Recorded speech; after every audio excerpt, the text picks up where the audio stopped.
No parking में गाड़ी park करके सो रहे हो? चलो बाहर निकलो। नाम बताओ। नाम? मेरा नाम महाबली। हाँ? महाबली? Brother of Baahubali. चालान कटने के बाद तू पकड़ेगा पतली गली। देखो प्यारे लाल, हाँ? इसे हैदराबाद कहते हैं। हाँ? यहाँ बसों में ब्रेक नहीं होता, हाँ? सड़कों पर स्पीड ब्रेकर नहीं होता, हाँ? वैसे ही टैक्सी को नो पार्किंग नहीं होता। हाँ? नए हो? जाओ मेरे बारे में जानकारी ले लो। जाओ। आखिर कौन हो तुम? एक सवाल है, बच्चन को अमिताभ बच्चन बना दिया, बस कंडक्टर रजनीकांत को सुपरस्टार बना दिया। अच्छा, अब मुझे क्या बना देगा मुझे नहीं पता। तो खूंखार है, खामोश हो जाता हूँ। चलो गाड़ी हटाओ। सुनो, चलोगे क्या? जरूर जनाब। वैसे जाना कहाँ है? बैठो फिर बताता हूँ। मीटर पर एक्स्ट्रा लगेगा। जितना कहोगे दे दूंगा। स्टेट बैंक ऑफ इंडिया का मैनेजर मालूम होता है, मेरी तकदीर बनाने वाला टाटा बिरला मालूम होता है। बैठिए जनाब। ठीक है।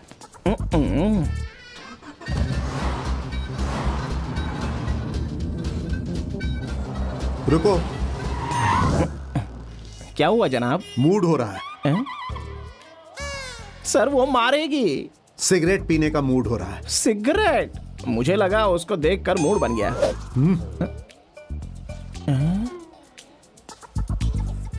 कहाँ से आया?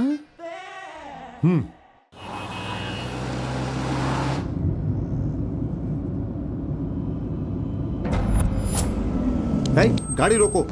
अब क्या हुआ जनाब? मुझे ख्याल ही नहीं रहा, माफ करो। हम लोग आगे निकल गए, मेरा घर पीछे रह गया। वो देखो, वो रहा। मालूम होता है किसी पागल से पाला पड़ा है।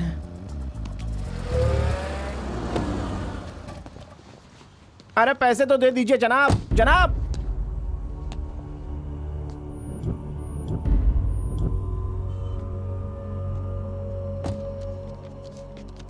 जनाब जनाब।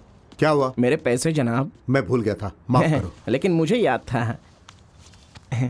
शुक्रिया। छुट्टे। माफ कीजिए, भूल गया था। मुझे अच्छे से याद था। जनाब 1000 का छुट्टा होता तो मैं टैक्सी क्यों चलाता? डॉन बनकर माफिया गैंग नहीं चलाता। ठीक है, रख लो। मुफ्त में पैसे नहीं लेता, कुछ काम तो जरूर करूंगा। लाइए बैग मुझे दीजिए। अब माँ, माँ। अब वो देखिए, माँ जी भी आ गई, हाथ में आरती की थाली भी है। दिखाइए। अरे कौन है आप लोग, और इस तरह आप हमारे घर में कैसे घुस आए? अब आप कौन है और यहाँ क्या कर रही हैं? मैं कौन हूँ? अरे ये मेरा ही तो घर है। सुनिए जी, जरा बाहर तो आइए। क्या है? देखिए, ये क्या हो कौन रहा है? है? कौन हो तुम लोग? मुझे भी आप लोगों से यही पूछना है, आप लोग कौन हैं? और मेरे घर में मेरे माँ बाप की जगह आप क्या कर रहे हैं? तुम्हारे माँ बाप हम नहीं है, लेकिन ये घर हमारा है। गलत पते पे आए हो, चेक कर लो।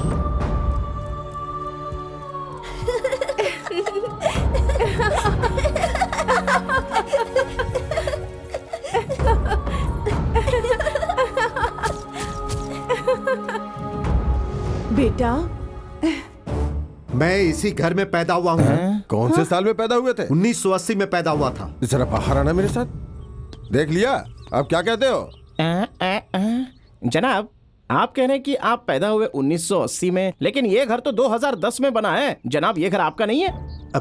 ओह shit, mind blowing. Property no matching, persons no matching. कैसी है ये उलझन जनाब? यही तो मेरी समझ में नहीं आ रहा है। मेरी समझ में आ गया। क्या समझ में आ गया जनाब? महंगे घर पे कब्जा करने वाले गैंग से हो ना तुम लोग? इससे बात क्यों कर रहे हैं? आप सीधे से पुलिस को बुलाइए ना। नो पुलिस, उन लोगों के आने तक हम लोग यहाँ नहीं रहेंगे। जनाब चलिए, मैं आपसे गुजारिश करता हूँ, रुको। किसी और के घर अरे को जाओ, अपना जाओ, घर क्यों कह रहे हैं रुको, जनाब? निकलो यहाँ से। देखिए कितनी खफा हो रही है, पुलिस बुलाकर हमें गिरफ्तार करवा देंगी। यहाँ से चलिए जनाब, चलिए। इतना खामोश क्यों है जनाब? क्योंकि मैं कुछ भी कहता हूँ तो लोग मानते ही नहीं। आप बोलिए जनाब, मैं मानूंगा। वो जो घर था वो मेरा है। जनाब, मेरी जिंदगी आपसे मुलाकात होने से पहले अच्छी गुजर रही थी। आपके आने के बाद डर डर कर जीना पड़ रहा है जनाब। अब तो आप अपने घर की बात छोड़ ही दीजिए जनाब। अब जब हम लोग हमसफर हो ही गए हैं तो जरा सी जान पहचान क्यों ना हो जाए। वैसे मेरा नाम है महाबली, बाहुबली का भाई। आपका नाम क्या है? मेरा नाम क्या है? लोग मुझे गोडसे के नाम से बुलाते हैं। ओहो। और मुझे ऐसा लगता है कि मेरा नाम बोस है। मैं आपको क्या बुलाऊं जनाब? गोडसे का मतलब शूटर, बोस मतलब फाइटर। चुनाव तुम्हारा है। मुझे शूटर बेहद पसंद आया, मैं गोडसे पर फिक्स हो जाता हूँ। वैसे आपका गांव कहाँ है जनाब? दिमाग मुंबई कहता है लेकिन दिल कहता है कि मेरा शहर हैदराबाद है। हर बात पर ये पागल ऑप्शन दे रहा है, इससे जल्दी छुटकारा पाना होगा। रुको रुको। क्या हुआ जनाब? आपके माँ बाप नजर आ गए क्या? अरे नहीं, मेरी माशूका नजर आई। माशूका?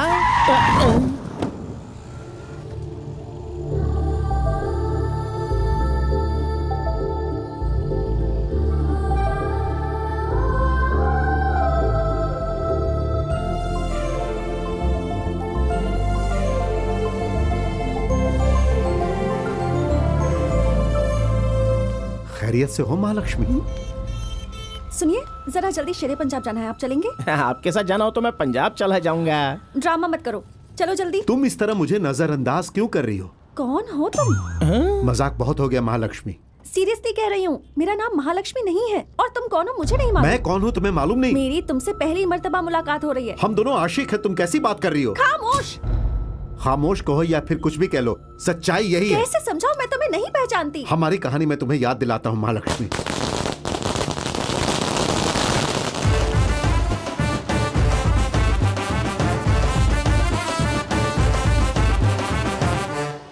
गोली मामा, ओ गोली मामा, पंचर बनाने में कितना वक्त लगेगा? क्या नाम लिया तुमने? और क्या, तुम्हारा जो नाम है उसी नाम से बुलाया। पंक्चर छोड़ो, तुम्हारी कारी बेकार है, ये यहाँ मरम्मत नहीं हो सकती, जाओ। अब सॉरी राहुल, अब तुमने मेरा नाम गलत क्यों लिया? सुबह का खाना याद नहीं रहता तो तुम्हारा नाम कैसे याद रहेगा मामू? राहुल, अभी तक कंवारा, माशुका की तलाश में। महालक्ष्मी, आइए दीदी,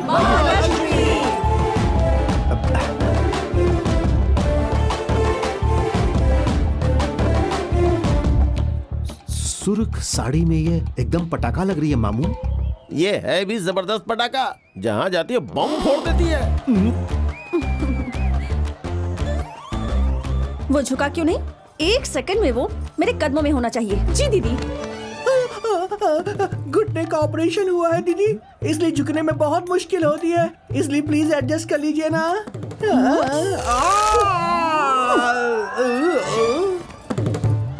इस लड़के को यहाँ के सब लोग झुक झुक कर सलाम कर रहे हैं। ये मैडम यहाँ की कॉर्पोरेटर हैं क्या? नहीं, जनरेटर है। मतलब पावर देती है क्या? नहीं, कर्ज देती है। दीदी, आपने इस दुकान के लिए कर्ज दिया, मेरे खानदान को जिंदगी दी। आप लेडी लीजेंड है दीदी। अब इस फेते को काट कर हमारी जिंदगी बना दीजिए। ये लीजिए। वो ज़कात दे रही है, ये सोच रहे हो क्या? वो आवाम को कर्ज देती है, शातिर तरीके से कागजातों में फंसाती है और इसी बहाने लोगों से ज्यादा सूद वसूलती है, और कर्ज नहीं चुकाया तो हड्डियां तोड़ देती है। जिसने कर्ज लिया है उस पर ये बहुत जुल्म ढाती है। इसकी लालच की कोई हद ही नहीं है। इस लड़की के बारे में इतनी पक्की जानकारी तुम्हें कहाँ से मिली मामू? सर्दियों के मौसम में मेरे अंदर का हारमोनियम बजाने लगता है, मेरा मिजाज बन जाता है। उससे बचने के लिए मैं गांव गली घूमने लगता हूँ। कर्ज लिए बगैर मैं रह नहीं पाता, इसलिए लक्ष्मी से मिला, कर्ज लेकर माशुका की तलाश शुरू कर दी और उसके बाद। क्या है, भुगतान नहीं किया और यहाँ कर आशिकी कर रहा है? क्या कहा? तोड़ दो इस 2x2 को। एक मिनट, मारो इसे। माशुका नहीं मिली इसलिए पैसे वापस नहीं किए, इसी बात को उसने धो दिया मुझे। सबसे यही कहा कि बाथरूम में फिसल गया, इसलिए ब्यूटी स्पॉट डैमेज हो गया। मेरे नाक पे मार कर कहीं का नहीं छोड़ा उसने भाई मुझे। ये लीजिए चाबी। भांजे भांजे, मेरे जख्मों का इंतकाम तुम ही लेना उससे। हाँ, क्यों खाम खा लड़की से पंगा लेना है? छोड़िए ना मामू। भांजे, वो शैतान की नानी है, कम न समझना उसको। इंडस्ट्री के सारे डीलर्स की पैकेज डील है वो। अब तुम इतना कह रहे हो तो ठीक है मामू, उसके लिए कोई मंसूबा है? तुम राजी हो गए, मंसूबा खुद ब खुद बन जाएगा। ज्यादा कुछ नहीं करना है, एक SMS कर दो कि तुम्हें कर चाहिए, एकदम चिपक जाएगी तुमसे। ठीक है। बेहद शुक्रिया। कितने लोगों की जिंदगी से खेलोगे तुम? तुम्हारी ईमेल को जंग में तब्दील करने के लिए 2 मेल भेज रहा हूँ।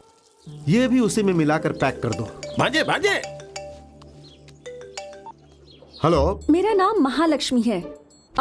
आपको पर्सनल लोन की जरूरत है क्या? मेरे तिजोरी में बहुत माल है, जरूरत नहीं है, माफ कीजिए। आप ऐसा क्या करते हैं जनाब? लोगों की नेकी का काम करता हूँ। ओह, मतलब कारोबार है आपका? नहीं, जिम्मेदारी। आप बातें बहुत अच्छी करते हैं। बर्बाद करने के लिए वक्त नहीं है, फोन रखता हूँ। जनाब जनाब जनाब, फोन कट मत कीजिएगा, 1 मिनट बात कर लीजिए ना। लेकिन क्यों? आपकी आवाज में जो वाइब्रेशन है ना, बात में जो मॉड्यूलेशन है, वो मुझे बेहद पसंद आया। मुझे ऐसा क्यों लग रहा है कि हमारी पहले भी कहीं मुलाकात हुई है? पहले मैंने किसी लड़की से मुलाकात नहीं की। क्या बात है, जबरदस्त। तो पहली मर्तबा मुझसे ही मुलाकात क्यों नहीं कर लेते? मुझे इंटरेस्ट नहीं है। इंटरेस्ट तो मैं दे दूंगी। क्या दोगी? नहीं, मेरा मतलब है मैं आपको इंटरेस्टिंग बात बताऊंगी। लेकिन मुझे कोफ्त हो रही है। प्लीज प्लीज, आपके साथ कॉफी पीने का एक मौका दे दीजिए ना। फिर उन एहसासों को अपने दिल के कोने में संजोकर मैं पूरी जिंदगी आपकी यादों के साथ गुजार लूंगी। मेहरबानी कीजिए। असल में लड़कियों को तकलीफ देना मुझे पसंद नहीं है। अब आप इतनी गुजारिश कर रही हैं तो हमें कहीं जाकर कॉफी जरूर पीनी चाहिए। अरे वाह! शाम को 6 बजे कॉफी शॉप। ये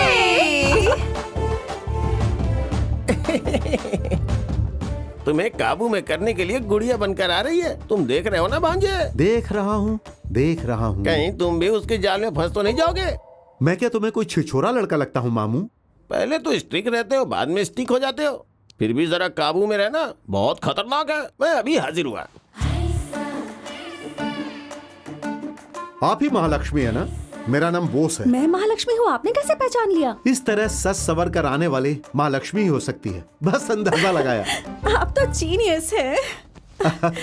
अब एक्सक्यूज मी जनाब, कैपेचिनो कॉफी। ऑर्डर देने से पहले ही कॉफी लेकर आ गए? मेरे मालिक को कब क्या चाहिए मुझे सब मालूम है।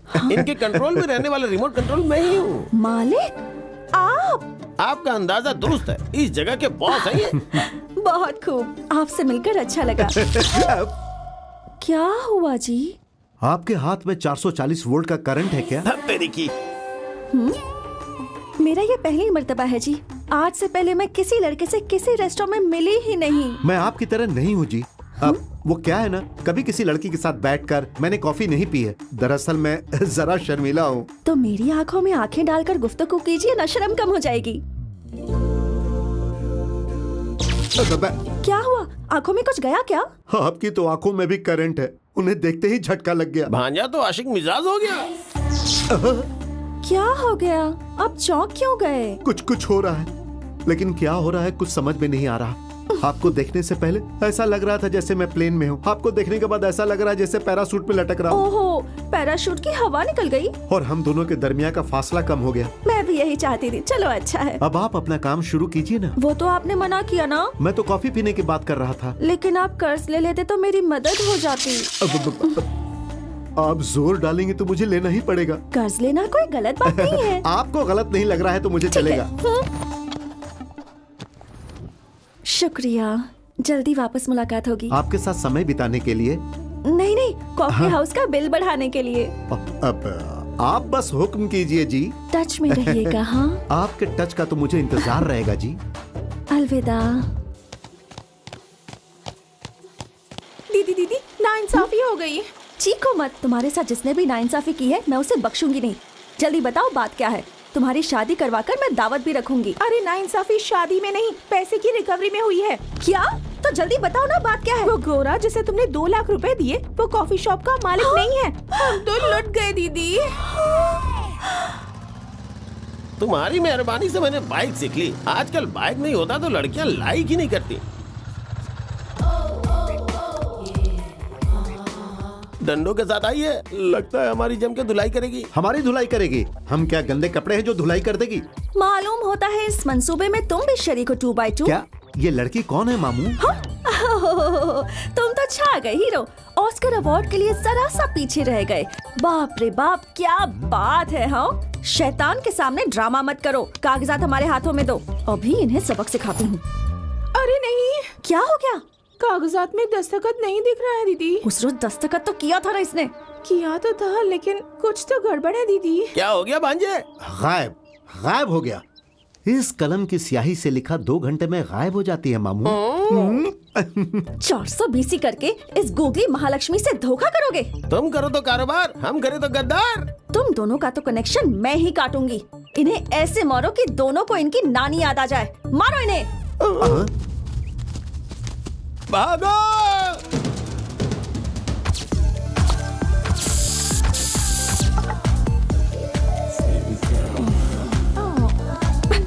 हटो, क्या कर रही हो? हटो, अरे छोड़ो इसे। मारने के लिए कहा था, उससे चिपकने के लिए नहीं। उसकी खुशबू ने हम पर जादू कर दिया। हाँ दीदी। तुम्हें क्या लगा बैट से हमला करोगी तो मैं डर जाऊंगा? नहीं नहीं नहीं, आप पर हमला करूंगी। मेरी अक्ल मारी गई है क्या? तो आगे का मंसूबा बताओ। कुछ आवारा लोग मुझ पर लाइन मारते हैं, इसलिए ये गेटअप करने लगी जनाब। नहीं तो मैं तो बेहद सीधी सादी हूँ। ओहो, तुम तो हिंदुस्तान की रानी हो ना, तुम्हें तो सिक्योरिटी चाहिए। अगर मैं आपसे माफी मांग लूँ तो क्या आप कॉम्प्रोमाइज करेंगे जनाब? इस गुजारिश में ईमानदारी नजर नहीं आ तो रही। ईमानदारी के लिए क्या करना होगा जनाब? परसों कॉफी हाउस में जो अदाकारी दिखाई वैसे ही करके दिखाओ। ये क्या कह रहे हैं आप? छोड़िए ना। हाँ, वो क्या है ना, वो जरा अपना हाथ इधर दो। अब तुम्हारा हाथ नहीं, बिजली का खंबा है। इसी हाथ से कभी कभी आवाम की मदद भी कर देती हूँ मैं जनाब, सच कह रही हूँ। मदद के नाम पर कुछ और तो नहीं करती? मैं कुछ भी करूँ उससे आपको क्या? जिसे जरूरत होती है उसकी आवाज ऊंची नहीं होती, वरना जरूरत पूरी नहीं माफ होती। कीजिए, मेरे पैसे वापस कर दीजिए ना। जिसके हाथों में हुकूमत होती है उसका एक बॉडी लैंग्वेज होता है। तार के दरख्त की तरह सीधा खड़ा रहता है। हुकूमत जाने वाले का बॉडी लैंग्वेज अलग होता है, उसकी रीढ़ की हड्डी टूटी होती है। अब बताओ तुम्हारा बॉडी लैंग्वेज क्या है? रीढ़ की हड्डी टूट गई है जनाब। तुम्हारा एंगल देखने में तो अच्छा लग रहा है, लेकिन पैसे देने का मूड नहीं हो रहा। जनाब, मूड बनाने के लिए और क्या करना होगा? पब में आना पड़ेगा। मैं 2-4 ड्रिंक पीऊंगा और तुम 2-4 ठुमके लगा देना। पैसे वसूल करने के लिए मेरे पास और भी कई तरीके हैं। दीदी दीदी दीदी, अगर पैसे वसूल करने हैं तो इसकी बात माननी होगी। पब में जाइए ना दीदी। तुम्हें क्या है? दीदी जाओ। पब में जो खर्च होगा उसमें मेरा ही तो नुकसान होगा। अपने पैसे वापस पाने हैं तो हमें झुकना ही पड़ेगा दीदी।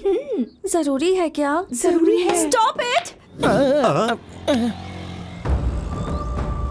फ्लैशबैक की कहानी अच्छी बनाई है तुमने। लड़कियों को लाइन मारने की ये कोई नई तकनीक है क्या? महालक्ष्मी? मेरा नाम महालक्ष्मी नहीं है, मंजुला है। और मेरी कोई फाइनेंस कंपनी भी नहीं है। मैं सॉफ्टवेयर इंजीनियर हूँ। ये है मेरा आईडी। ऑटो। जनाब महालक्ष्मी! अरे शेर जनाब, पंजाब मुझे चलिए। मेरे पैसे दे दीजिए, मैं महालक्ष्मी! जा रहा हूँ। जनाब उसे छोड़िए, मेरी लक्ष्मी मुझे दे दीजिए। अरे जनाब कहाँ जा रहे हैं? रुकिए ना। अरे जनाब।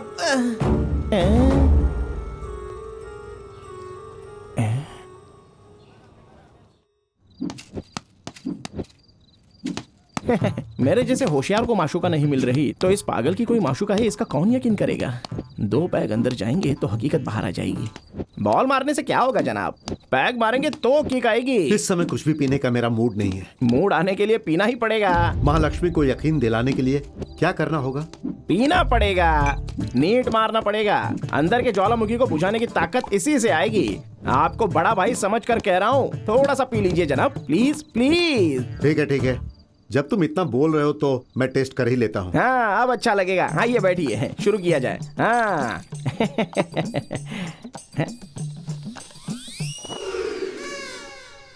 डाला या नहीं डाला? बहुत ही तेज मालूम होता है।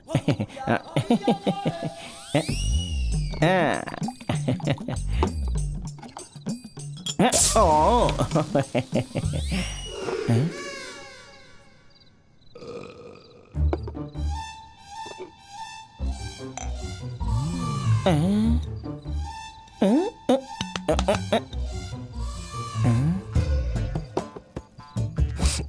भाई साहब, टेस्ट कर लिया क्या?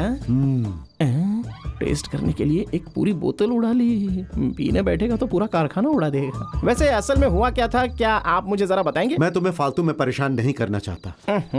आपके लिए ये छोटू मरने के लिए भी तैयार है भाई साहब। कम ऑन, बताइए बताइए। मीट पीने वाला हमेशा सच ही बोलता है। मुझे भी वही सुनना है भाई। मुंबई से हैदराबाद ट्रेन में आया, सही है ना? हाँ ट्रेन से उतरकर सीधा तुम्हारी टैक्सी में बैठा। डबल हाँ। उसके बाद हम लोग अच्छे दोस्त बन गए और साथ में घूम रहे हैं। सही कहा ना? हाँ हाँ, ट्रिपल हाँ। तुम्हें क्या लगता है तुम मुझे भूल सकते हो? आप कोई छोटे किरदार हैं जो भूल जाऊंगा? पूरी जिंदगी याद रखूंगा। तो फिर महालक्ष्मी मुझे कैसे भूल सकती है?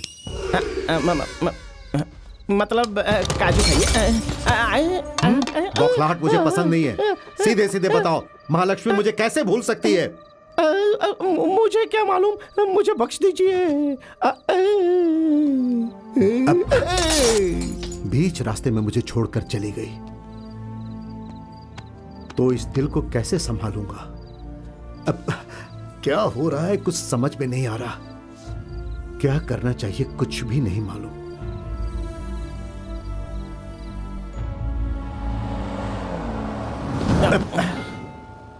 आप कहां जा रहे हो महाबली? मेरा वक्त सही नहीं चल रहा है, इसलिए पूजा करने मंदिर जा रहा हूँ। मैं गाड़ी में ही बैठा हुआ हूं। तुम्हें बुला भी कौन रहा है? हाँ, गाड़ी में ही बैठिए।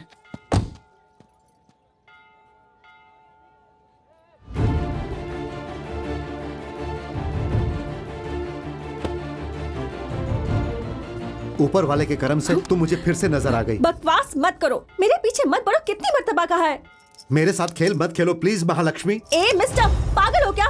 पुलिस में शिकायत कर दूंगी।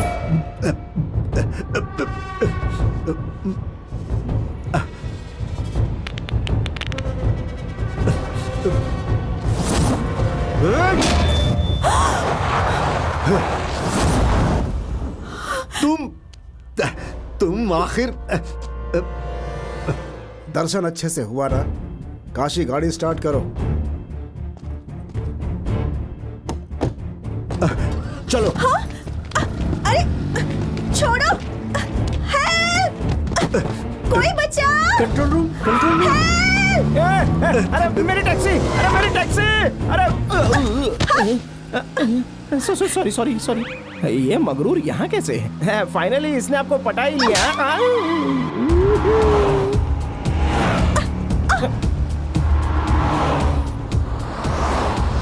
मोहतरमा, क्या है? इसकी वजह से मैं पहले से ही परेशान हूँ, ऊपर से तुम मुझे और परेशान कर रहे हो। परेशान? आप दोनों तो सेट हो गए हो ना? अरे यहाँ कोई सेटिंग वेटिंग नहीं है। ये मुझे अगवा करके ले जा रहे हैं। अगवा? ओके। एक बात कहूँ आपसे, इतना तामझाम क्यों कर रही हैं? उनकी गुजारिश कबूल कर लीजिए तो परेशानी हल हो जाएगी। मोहतरमा,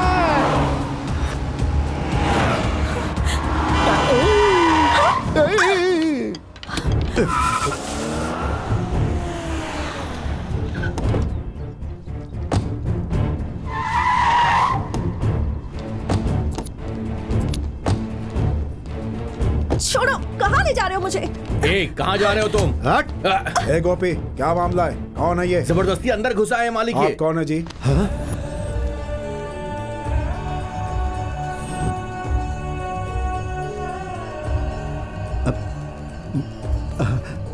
माँ, ये पिताजी मुझे पहचान क्यों नहीं वैसे रहे? मैंने भी तुम्हें नहीं पहचाना। हाँ हाँ।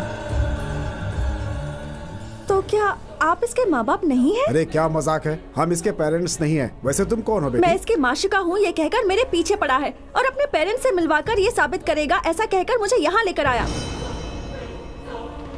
क्या हुआ दीदी? ये कौन है और यहाँ क्या कर रहा है?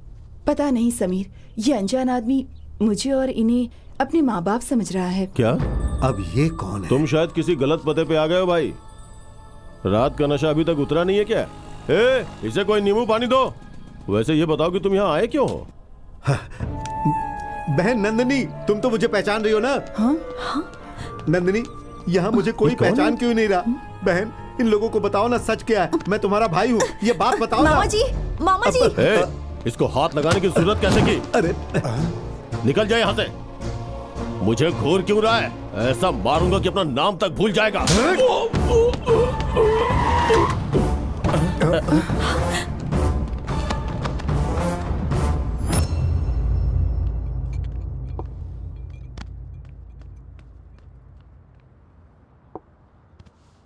तुम्हारा चल क्या रहा है?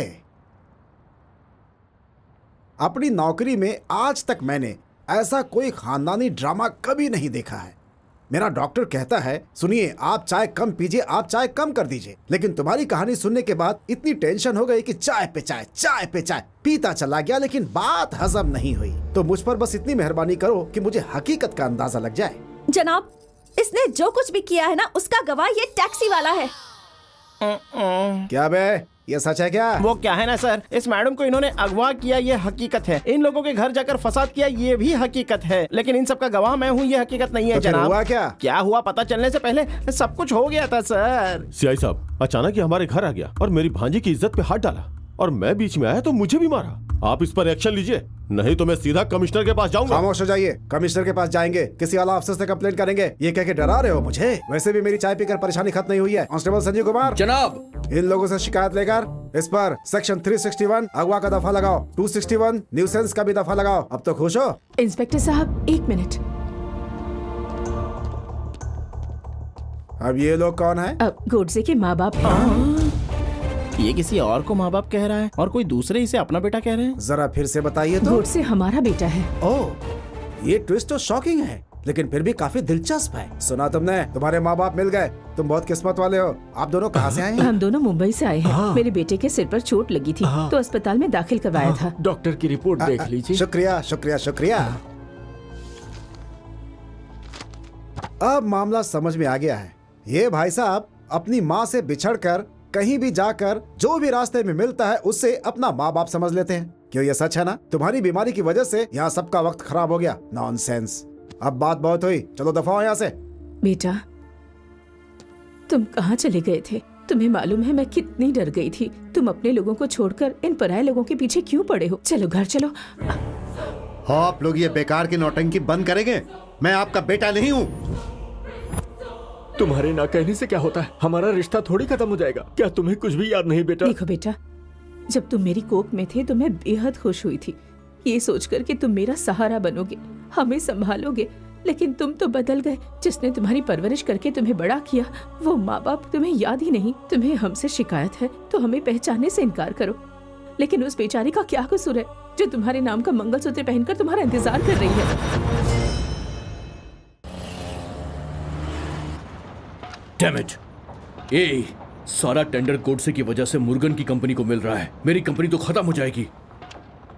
वो गोडसे हनीमून से वापस नहीं लौटना चाहिए।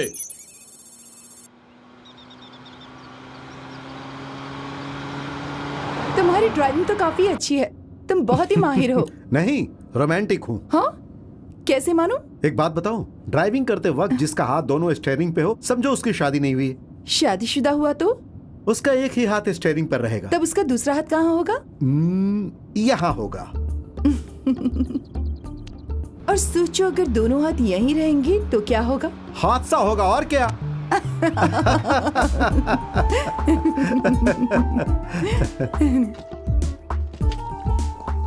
ये क्या कर रहे हो? दिलचस्प है। इसे कैसे बनाते हैं? इसके लिए जरूरी सामान 1 किलो मोहब्बत, आधा किलो करार, 60 ग्राम इश्क, जरा सा एतबार, 1 कप देखभाल, 1 चम्मच तकसीम। ये सब मिलाकर दिल के बर्तन में डालकर दिल के चूल्हे पर चढ़ाकर धीमी आंच में पकाते हैं। लो, हो गया पकवान तैयार। अच्छा है ना? आपके हाथ से तो जहर भी अच्छा लगेगा। नीतू, तुम्हें मालूम है औरत हमेशा मर्द के बाईं ओर क्यों रहती है? क्योंकि दिल बाईं तरफ होता है ना, इसीलिए। तुम गलत हो। जेब बाईं तरफ होता है ना, इसलिए। एक गाड़ी रोकिए जरा। क्या हुआ? पीछे लीजिए गाड़ी। वो किस लिए?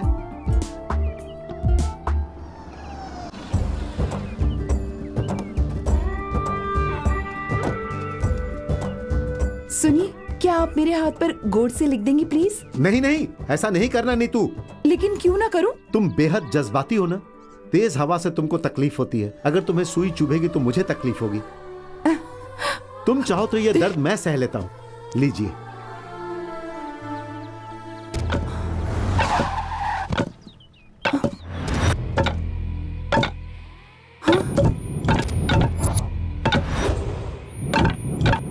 गोडसे, कौन है ये लोग? मैं जिस जोशी कंपनी में काम करता हूं उसका विरोधी ग्रुप। तुम डरो मत।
तुमसे शादी करने के 3 दिन बाद ही वो बेचारी तुमसे दूर हो गई।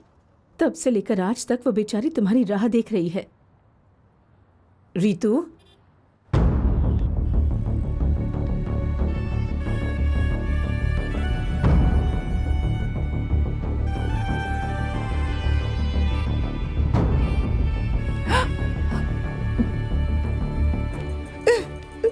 गौर से अब कभी मुझे छोड़कर कहीं मत जाना प्लीज।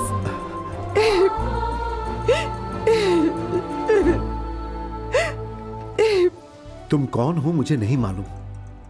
तुम मुझे नहीं पहचानते? अब कहो कि इस टैटू को भी नहीं पहचानते जिस पर तुमने मेरा नाम लिखा है? अब भी तुम्हें मेरी बातों पर यकीन नहीं है? नहीं है, क्योंकि मुझे पैदा करने वाले असली माँ बाप ये लोग हैं और ये है मेरी असली माशूका। ए ऊपर वाले, ये तो मेरे साथ क्या मजाक कर रहे हो? देखो तो, लड़का पैदा करके हम जैसों को परेशान कर रही है। सुन बे लड़की, तेरे माँ बाप ये हैं। बेटा, इतनी बेइज्जती के बाद भी यहाँ रहना चाहते हो? चलो हमारे साथ।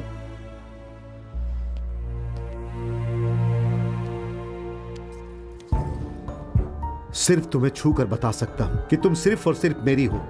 ए, तुम दीवाने हो क्या? याददाश्त खो गई है। पैदा करने वाले माँ बाप को छोड़कर किसी को भी अपने माँ बाप कह रहे हो। ठीक है, तुम्हारे माँ बाप कौन है ये पता करने के लिए अब एक ही रास्ता है, DNA टेस्ट। अगर उस टेस्ट में ये साबित हो गया कि ये तुम्हारे माँ बाप हैं, तो मैं भी मान लूंगी कि मैं ही तुम्हारी माशूका हूँ। तुमसे शादी भी कर लूंगी। कहो, तुम राजी हो? अरे ये क्या बस समझ। अरे वाह, तुम्हारी तरकीब तो कमाल की है। अब हम लोग ऐसा ही करेंगे। अब पहले अस्पताल लेकर जाइए और DNA टेस्ट करवाइए। आखिरकार ये उलझा हुआ मामला हल हो ही गया।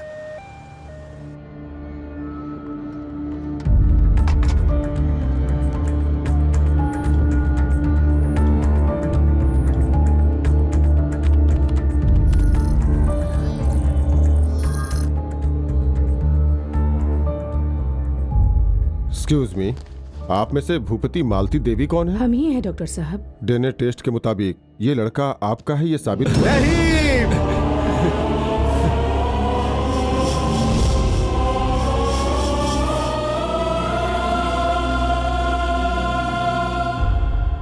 गुड से बेटा, अब तो हम पर यकीन करोगे ना?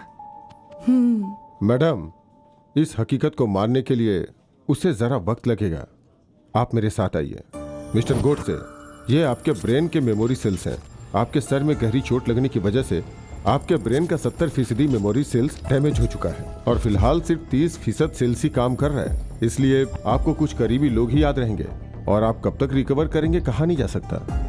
डॉक्टर साहब, असल में हम मुंबई के हैं। इसे लगता है कि ये हैदराबाद का है, जबकि हम लोग यस, इसे हमारे मेडिकल टर्म में डेजा वू कहा जाता है। इसमें किसी नई जगह पे जाने पे भी लगता है जैसे हम पहले भी इस जगह पे आ चुके हों।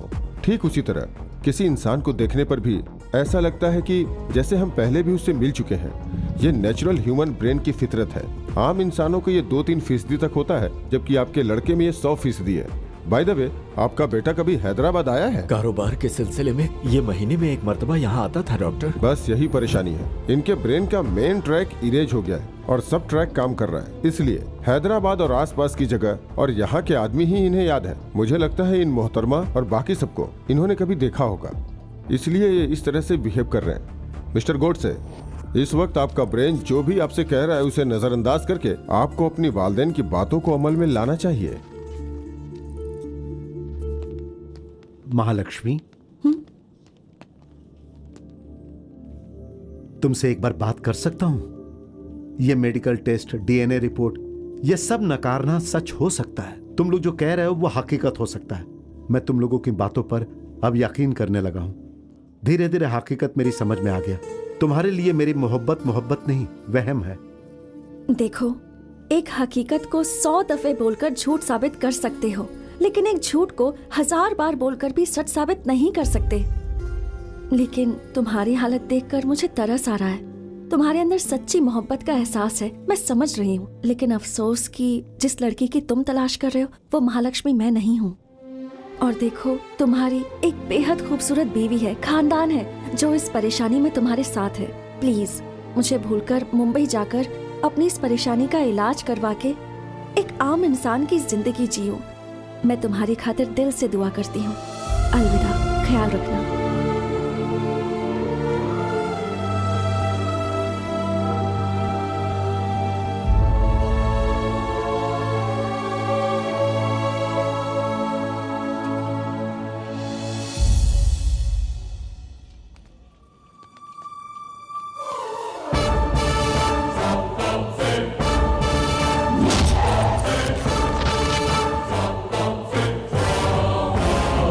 अच्छे इलाज के लिए यूएस के डॉक्टर से भी पूछा जा रहा है दादाजी। हे! तुमने मुझे मारा क्यों? ए भाई, क्या बकवास कर रहे हो? क्या बोल रहे हो तुम? तुमने मेरे सर पर मारा। मैंने तुम्हारे सर पर कब मारा है? मैं तो अभी अमेरिका से आ रहा हूँ, अपने दादाजी के इलाज के लिए मैं आया हूँ।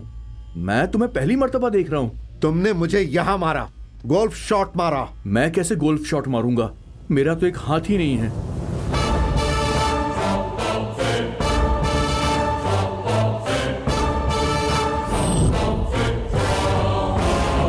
लेकर चलिए।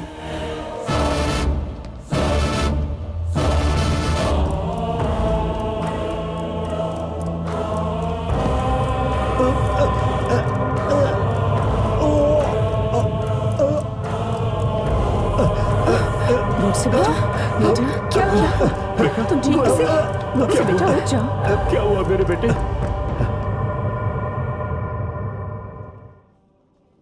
माँ,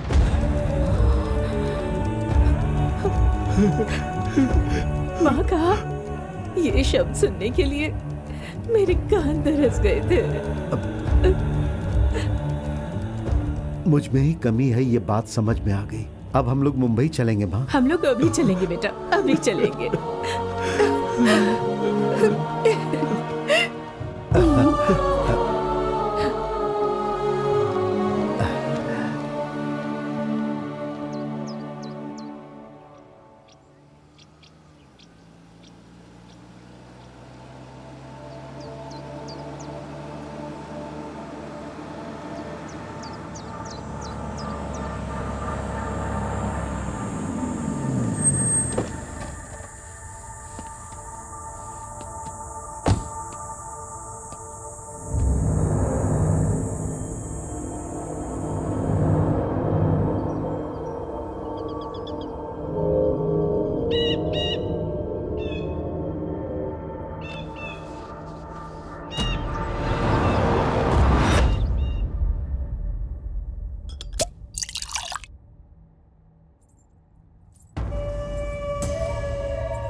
रुक जाओ, मैं कहता हूँ रुक जाओ। कहाँ जा रही है? कहाँ जाएगी? माँ, इसने मुझे छूने की कोशिश की। हाँ, तो क्या डाला कमर पे हाथ तो। इतनी छोटी सी बात पे शोर क्यों मचा रही है? अच्छा खासा मूड को खराब कर दिया तुमने। चल मेरे साथ, सीधे सीधे चल, नहीं तो जबरदस्ती ले जाऊंगा। चल। मैं कह रही हूँ तुझसे, मेरी बेटी का हाथ छोड़ दे। सुन बुढ़िया, छोड़ इसे। 10 मिनट खामोश रहे, पहले मुझे इसके साथ मस्ती करनी है। तू इंसान है या जानवर? छोड़ इसे। हाथ उठाती है।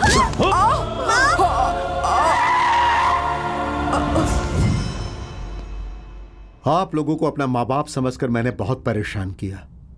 अपनी इस गलती के लिए मैं आप लोगों से माफी मांगने आया हूं माँ जी।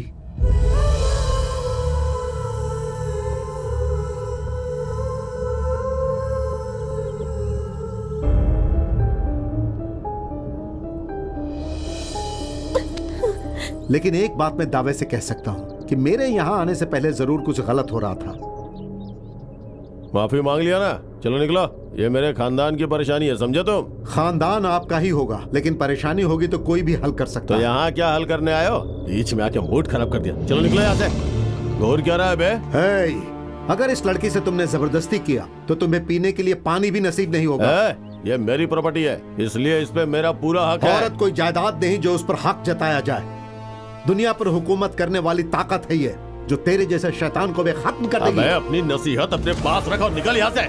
मेरा यहाँ आना ऊपर वाले का फैसला था, लेकिन यहाँ से जाना कब है ये मेरा फैसला होगा। बेटा चलो चलो चलो। माँ, इसकी बातों में फरेब है, इसकी नजरों में धोखा नजर आ रहा है। अपनी नजर सीधी रख। बेटा चलो यहाँ से। हमारी बात मान बेटा। बेटा चलो, मेरी बात मानो बेटा, चलो यहाँ से। तेरे जैसा जानवर मेरा भाई नहीं है। मेरा पैदा किया बेटा मेरी नजरों के सामने पागल बना घूम रहा है। हमारी वजह से आज इसका ये हाल हो गया है। इसके लिए अब तक मैं खामोश बैठी थी, अब सबके सामने कह रही हूँ कि यही मेरा बेटा है। बॉस उठ जाओ, बॉस उठ जा बेटा।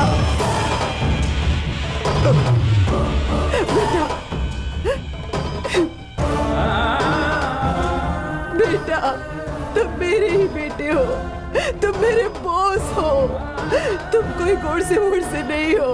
मेरे पास आओ, मुझे माफ कर दो बेटा।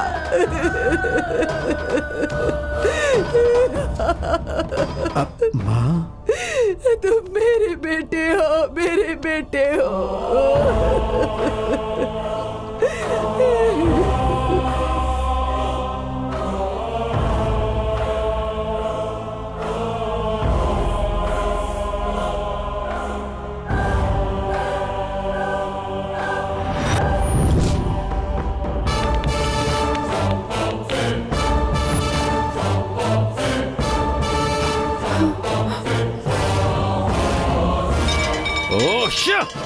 तुम किसी काम के नहीं हो, पूरा खेल खराब कर दिया तुमने।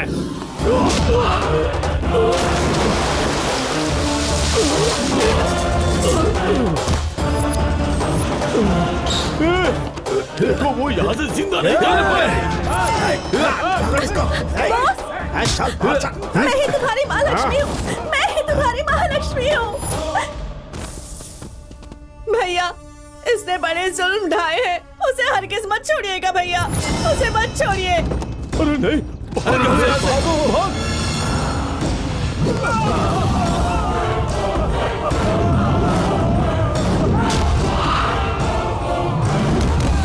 अबे भाग जल्दी कर।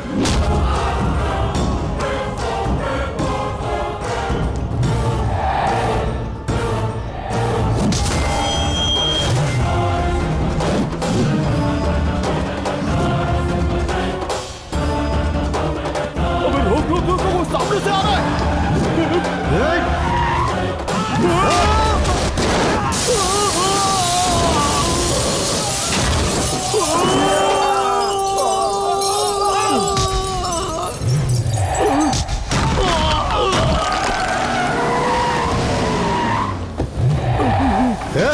माँ को काटा भी चुभता है तो बेटा सह नहीं पाता, और तू मेरी माँ पर हाथ उठाएगा और मैं खामोश देखता रहूंगा? काट कर रख दूंगा।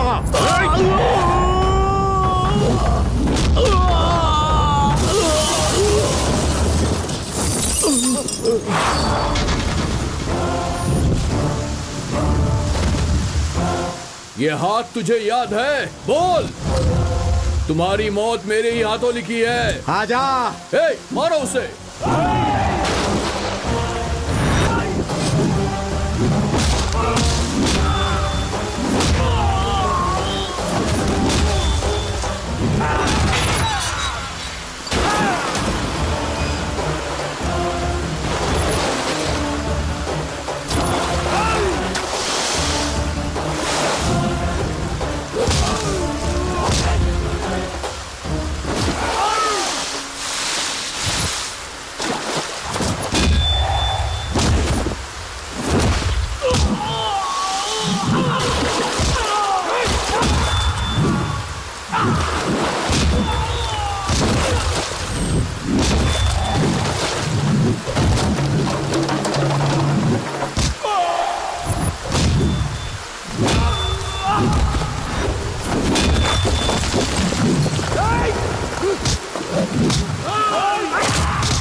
मुझे मारने के लिए तू क्या तेरा बाप भी ऊपर से नीचे आएगा तो कुछ भी नहीं कर पाएगा। तुझ जैसे से निपटने के लिए मुझे ऊपर वाले ने अलग से ताकत दी है। मेरे जिस्म के किसी भी हिस्से को अगर छूने की कोशिश की तो तेरी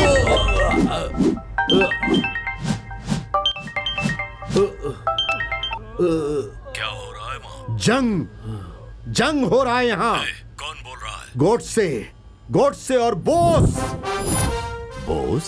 हाँ, Bose, universal name, no need for introduction. मैं कौन हूँ मालूम है? Bharadwaj, chief minister of the state. इतनी हिम्मत की सीएम से ऐसे बात करेगा? तुझसे बात करने के लिए हिम्मत क्यों चाहिए? मोबाइल में सिम डालो और शुरू हो जाओ। मेरी पहुंच का अंदाजा नहीं है तुझे। तुम्हारी पहुंच मुझे पता है। तेरा तो खून बहेगा। खून छोड़ो, मैं खून की नदी बहाने जा रहा हूँ। जानता है क्या कह रहा है? हिसाब किताब बराबर करने जा रहा तू हूँ। अकेला है बच्चे। हाँ, लेकिन 100 पर भारी मेरा हूँ। टारगेट नहीं छूटता। अरे तेरी टारगेट की ऐसी की तैसी। 3 किलोमीटर तक मेरी सिक्योरिटी है। कहीं भी छुप जा, ढूंढ निकालूंगा। अरे तू तो मरेगा। सुभाष चंद्र बोस की भी मौत नहीं है। इस बोस का भी कुछ ऐसा ही है। आ रहा हूँ। आना तू। आऊंगा। तो फिर आजा। तू खुशकिस्मत है कि तू अपने मुलाजिमों की मौत की चीख सुन रहा है। तेरा मरना तो पक्का है। जिसे याद करना है कर ले, लेकिन तेरी हिफाजत के लिए तेरा बाप भारद्वाज भी यहाँ नहीं पहुंच पाएगा। जंग के लिए तैयार हो जाओ।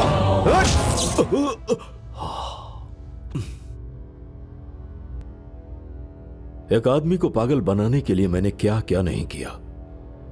कोशिश किया कि वो अपने वजूद को ही भूल जाए। कामयाबी मेरे कदम चूमने ही वाली थी कि मेरे ही प्यादे की हवस की वजह से मेरा मंसूबा खराब हो गया। ऐसी परेशानी तुम्हारे लिए कोई बड़ी बात नहीं है Bharadwaj. By the way, company वाले लोग अपने फार्म हाउस में हमारा इंतजार कर रहे हैं। तुम अभी चलो, मैं बाद में आता हूँ। Alpha two Charlie, moving, all station alert.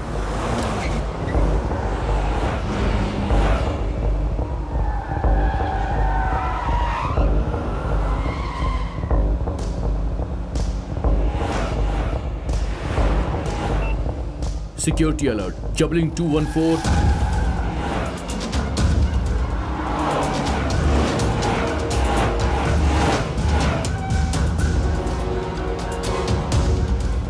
Jubbling 3 and 5.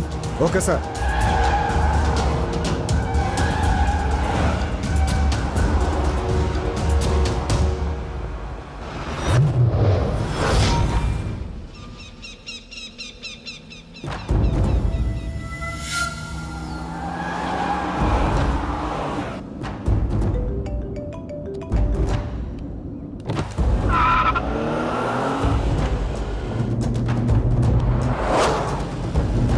जबलिंग all cars, jubbling all cars.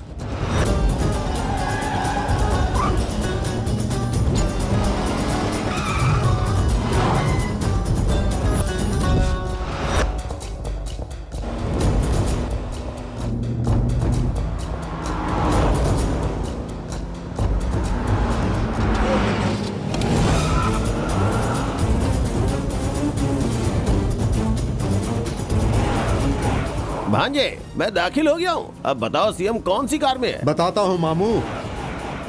Security alert, security alert, step down road.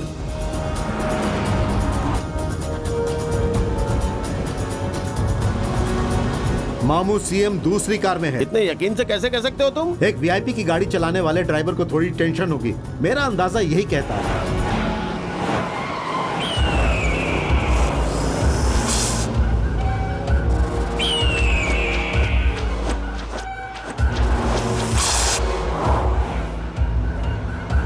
Security alert near Farmhouse Road, jumping all cars.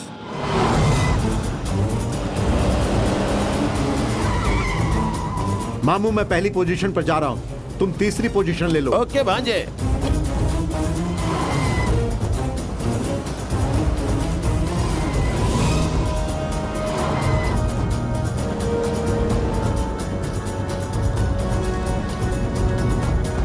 मामू धीरे करो। ठीक है भांजे।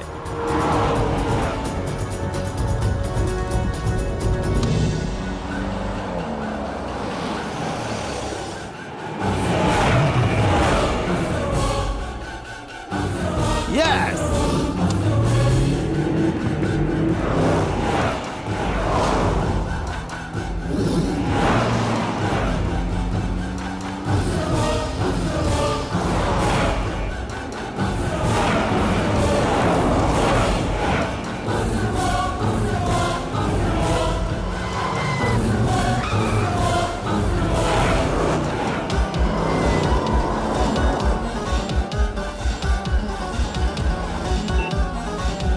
Stop all cars! Stop! CM is missing. Chao, ढूंढो. Come on, move.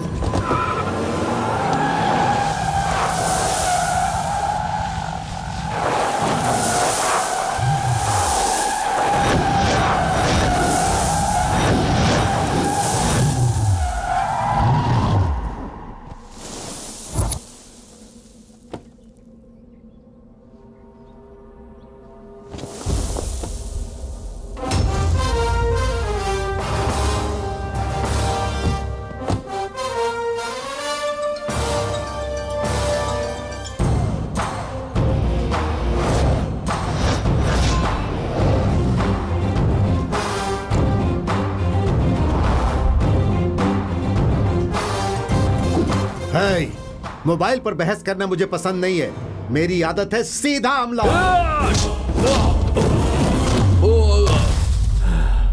होश में है तू? क्या कर रहा है?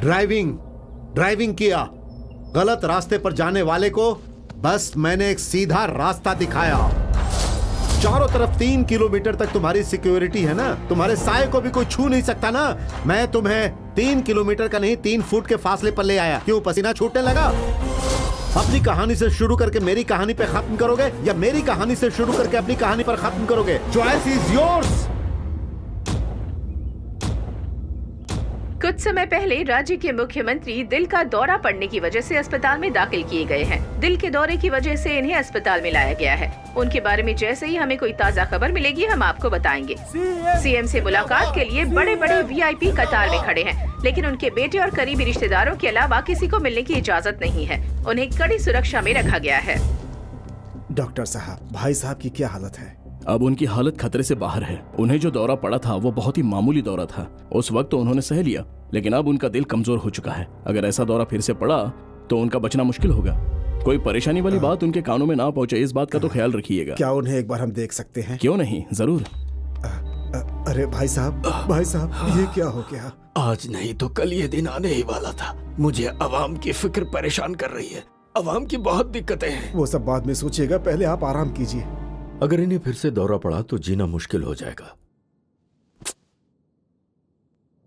मगर दौरा तो पड़ेगा ही। सीवियर हार्ट अटैक आने की वजह से हमारे प्रदेश के मुख्यमंत्री को अस्पताल में दाखिल किया गया था। बेहद तकलीफ के साथ बताना पड़ रहा है कि दोबारा दिल का दौरा पड़ने की वजह से उनकी मौत हो गई है। उनका अंतिम संस्कार करने के लिए उनका बेटा उन्हें घर ले जा रहा है। उनके आखिरी दीदार के लिए पूरा शहर उमड़ पड़ा है।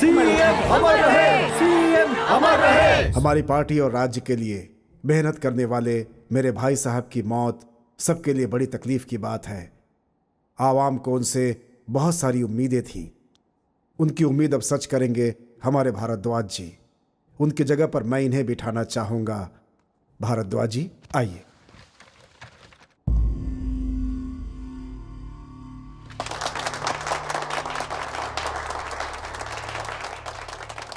नमस्ते। भारद्वाज जी, मेरी एक छोटी सी दरख्वास्त है। वैसे तो इनकी स्वाभाविक मौत है, लेकिन मालूम नहीं क्यों मेरा दिल नहीं मान रहा। हर चीज पर नजर रखने वाले अपोजिशन के लोग कल कोई बखेड़ा ना खड़ा करें, हम लोग सीबीआई इंक्वायरी करवा लेते हैं। बिल्कुल सही कह रहे हैं। इस फाइल पर सबसे पहले मैं साइन करूंगा। सीएम भारद्वाज जी, सीएम भारद्वाज जी, सीएम भारद्वाज जी, सीएम भारद्वाज जैसा जी। सोचा था बिल्कुल वैसा ही हुआ है। मुझे तुम पे फख्र है। बहुत मेहनत से तुम्हें ओहदा हासिल हुआ है, इसे संभालना। इस ओहदे से मुझे हिलाने वाला न कोई है न कोई आएगा।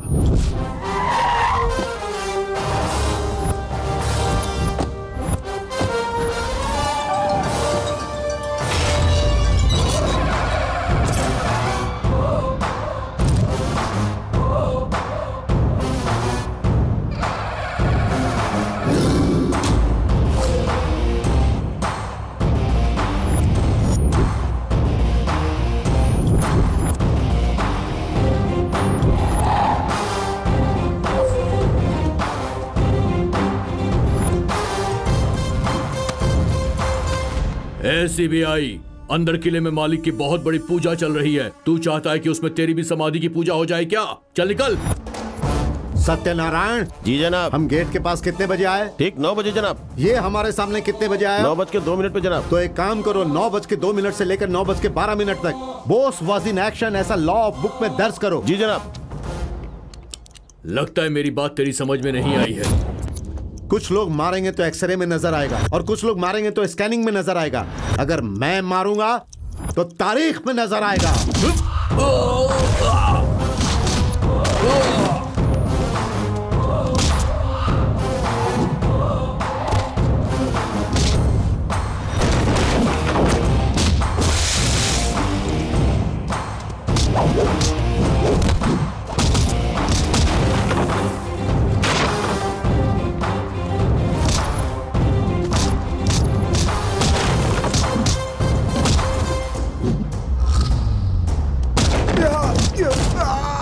सत्यनारायण, और कितना समय बाकी है? 5 सेकंड जनाब।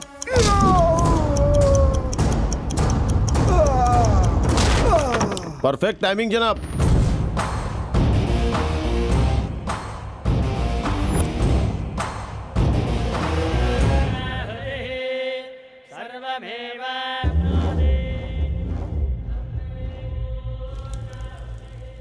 जनाब, आप कहें तो रेड शुरू करें। पहले भगवान से प्रार्थना करो, उसके बाद रेड के लिए तैयार हो जाओ। साहब, इस हवन से आपके खानदान में समृद्धि, शुभ लाभ, सुख शांति आएगी, शत्रुओं का खात्मा होगा, संपूर्ण ऐश्वर्य की प्राप्ति होगी। इसलिए माता जी पंडित जी जरा रुक जाइए। ऐश्वर्य की जरूरत नहीं है, चाहे तो मैं ही भगवान को दे देता हूँ। आप आयुष्मान भव कह सकते हैं। आपके लिए आयुष मांगना फिजूल है। किसे कितना देना है ये भगवान फैसला कर चुके हैं। बहुत बकवास कर रहे हो तुम। तुम्हें दिए वक्त से ज्यादा हो गया है। रेड शुरू करो।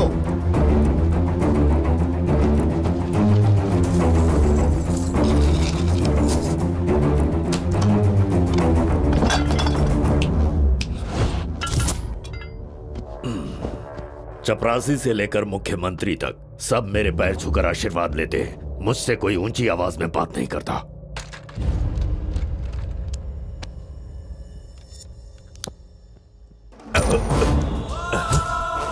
जिस घर में दिया जलता है वहां धुआं छोड़ना ठीक नहीं है।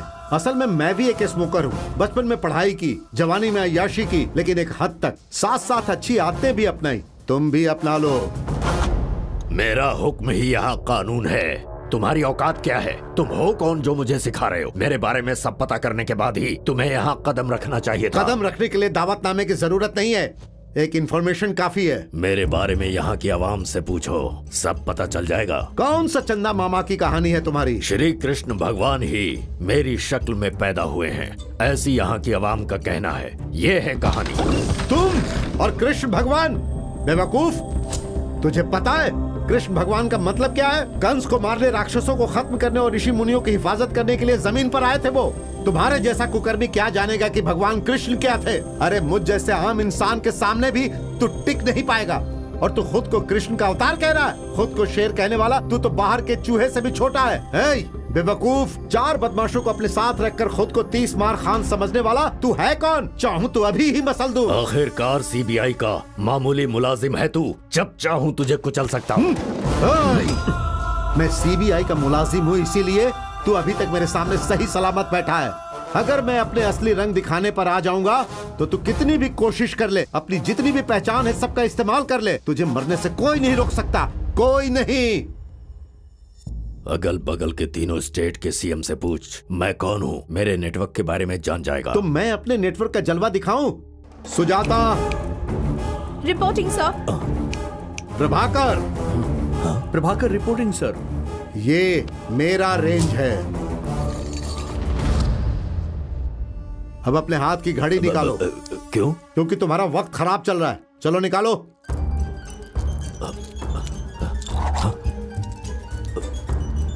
ये तुम्हारे सीक्रेट लॉकर की चाबी। ये बात तुम्हें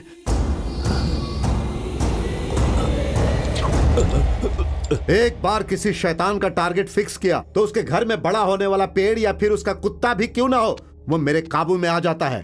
तैरो।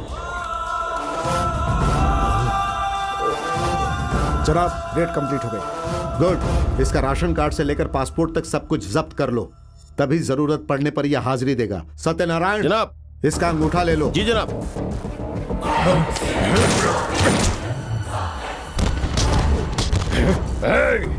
सैकड़ों को मारकर जो दौलत मैंने कमाई थी वो इतनी आसानी से तू मुझसे छीन लेगा? तू मुझे पागल समझता है कि मैं तमाशा देखता रहूंगा? एक कदम भी तूने आगे बढ़ाया ना तो मैं इसका भेजा उड़ा दूंगा। ड्यूटी के लिए मैं मरने के लिए भी तैयार हूँ जनाब, लेकिन इसे छोड़िए मत जनाब।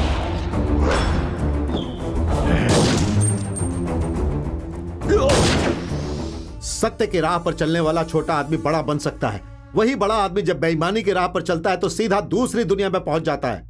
सोने के सिंहासन पर यह गद्दार ठीक नहीं लग रहा। रिमूव द बॉडी और जगह को खाली करो।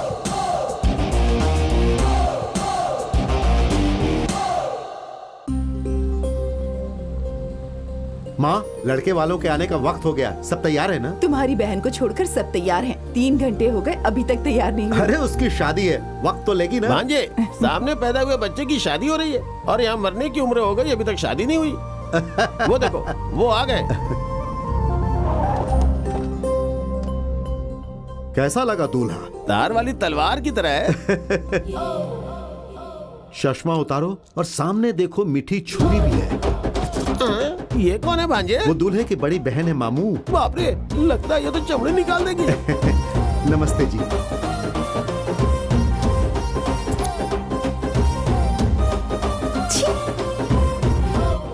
चढ़ती हो तो उतरना मुश्किल, उतरती हो तो चढ़ना मुश्किल। क्या करूं मैं तुम्हारा? ये मेरी बड़ी लड़की है महालक्ष्मी, MBA कर चुकी है। महालक्ष्मी कंपनी की MD।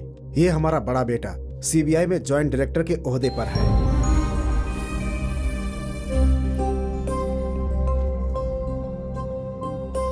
ये तो बड़े अच्छे पोस्ट अरे पर बिटिया है। के बापू की तस्वीर है। अरे बाप की तस्वीर नहीं है, तुम खामोश बैठी रहो। लड़का लड़की एक दूसरे को पसंद करते हैं तो फिर हमें और क्या चाहिए? इनका आपस में एक दूसरे को पसंद करना काफी नहीं है। ये दहेज अच्छा देंगे तब शादी होगी। अब बोलिए, क्या आप इसके लिए तैयार हैं? एक CBI ऑफिसर के सामने दहेज लेना और देना दोनों ही गुनाह है। अरे तुम खामोश रहो बेटा, आप कहो ना बेटी।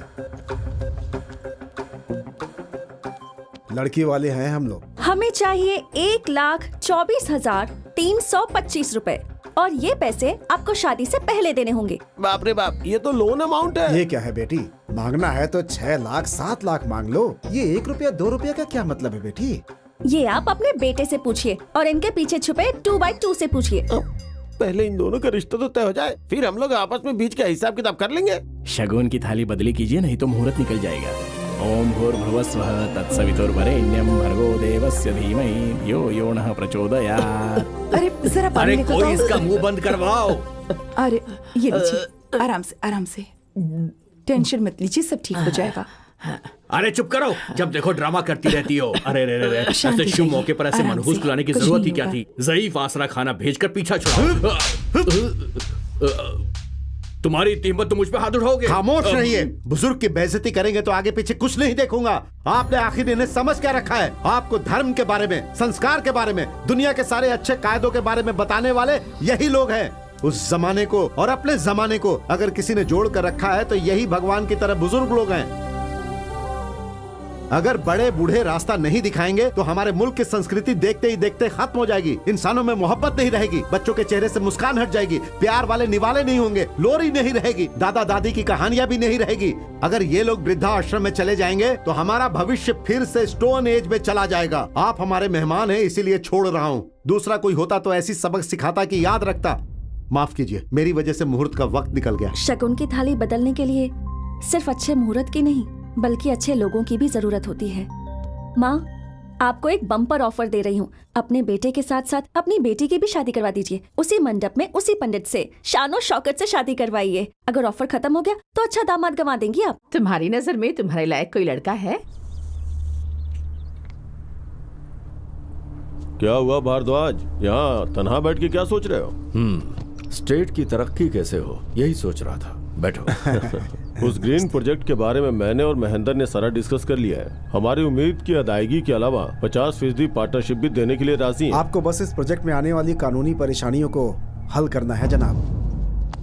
तुम्हें अकल है? चीफ सेक्रेटरी होकर मेरे पास ऐसा प्रपोजल लेकर आए हो। इस फाइल पर अगर दस्तखत करूंगा तो मालूम है क्या होगा? सदियों से हम इस जगह पर जीते 125 जंगली जातियां इस प्रोजेक्ट की वजह से बेघर हो जाएंगी। इस ग्रीन प्रोजेक्ट से बूढ़े, बच्चे, औरत, मर्द सबके सब बर्बाद हो जाएंगे। उन लोगों के लिए कुछ अच्छा करूंगा तो आवाम हमसे मोहब्बत करेगी और वोट से भर देगी, नहीं तो करोड़ों रुपए खा गए ऐसा कहकर मुंह पर थूकेगी। मेरे टेबल पर आगे से ये फाइल नहीं आनी चाहिए।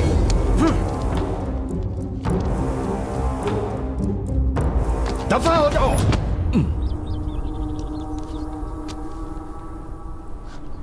नॉट अप्रूव को नोट अप्रूव करके करोड़ों रुपए का इल्जाम तुम्हारे महरूम पिता पर लग गया। अगर ये बात तुम्हारे मामा जी को मालूम हो तो तुम्हें परेशानी हो सकती है। रास्ते में रोड़ा बने मैंने पापा को नहीं छोड़ा, फिर वो तो मामा है।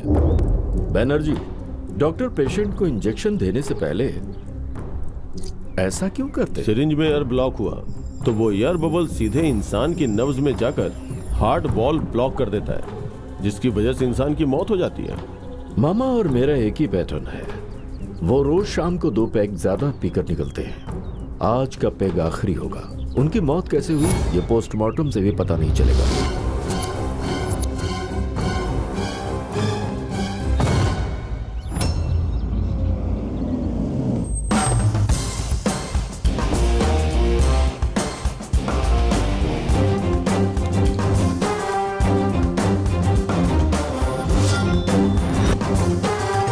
Good morning sir. Welcome boss. Appointment के बगैर ही उस गुंडे का मामला अच्छे से हल कर दिया तुमने। Very proud of you. Please sit down. Thank you sir. अब पॉइंट पे आते हैं। ये है सेंट्रल हेड ऑफिस से आए खास ऑर्डर्स। इस बीच हाल ही में मरने वाले एक्स सीएम की मौत पर सीएम को उनकी पार्टी के कुछ मेंबर्स पर शक है और इस तरह के मामले के लिए तुम्हारे जैसे डेडिकेटेड अफसर ही चाहिए। तुम्हारी काबिलियत और ट्रैक रिकॉर्ड देख के इस केस को इन्वेस्टिगेट करने के लिए तुम्हें भेजा गया है और तुम्हें इस काम पर इसी वक्त ही जाना पड़ेगा। Your orders. Thank you sir. लेकिन हमारे सीएम साहब का नेचुरल डेथ दिल का दौरा पड़ने से हुआ, यही अखबार में पढ़ा था। तुम सही कह रहे हो, लेकिन ऑपोजिशन पार्टी का मुंह बंद करने के लिए, अवाम को डाइवर्ट करने के लिए ऐसे ट्रिक फॉलो करना सियासतदानों के लिए मामूली बात है। Case file. I will do my best sir.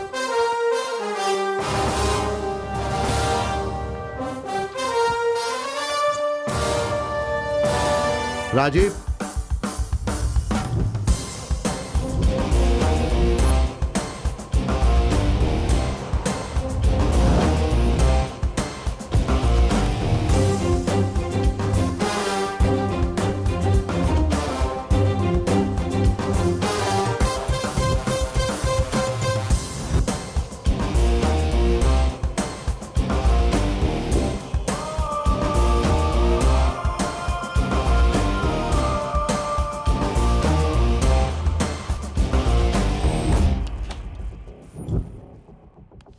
शुक्रिया। उनके सीएम होने के पहले से ही मैं उनका इलाज कर रहा हूँ। देखिए सर, मुझे उनके खानदान की पूरी हेल्थ हिस्ट्री की फाइल चाहिए।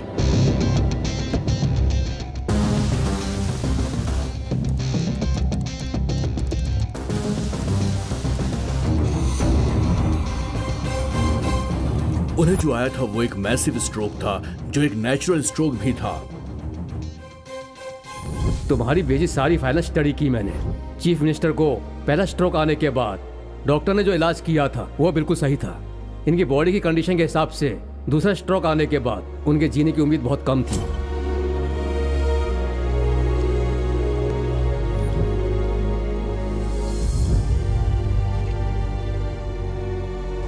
अस्पताल में रिकॉर्ड हुआ सीसीटीवी फुटेज यही है जनाब।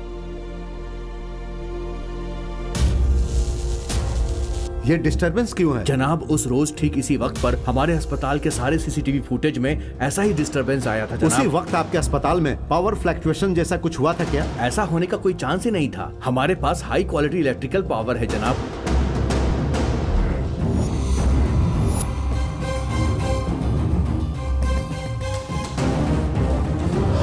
दरवाजा खोलो।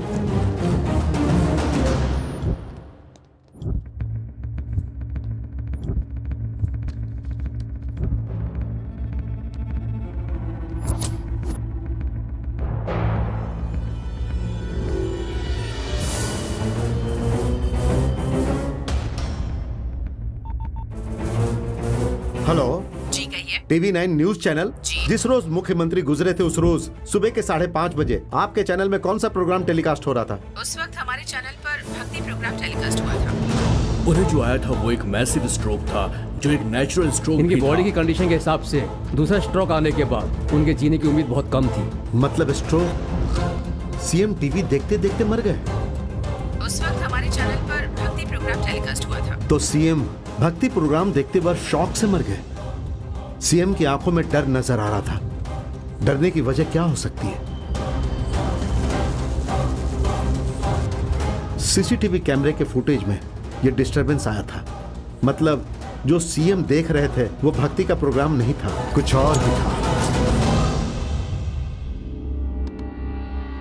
जिस रोज सीएम गुजरे अस्पताल के वैन को तुम ही ड्राइव कर रहे थे। उस रोज वैन में क्या हुआ था? मैंने पूछा उस वैन में क्या हुआ था?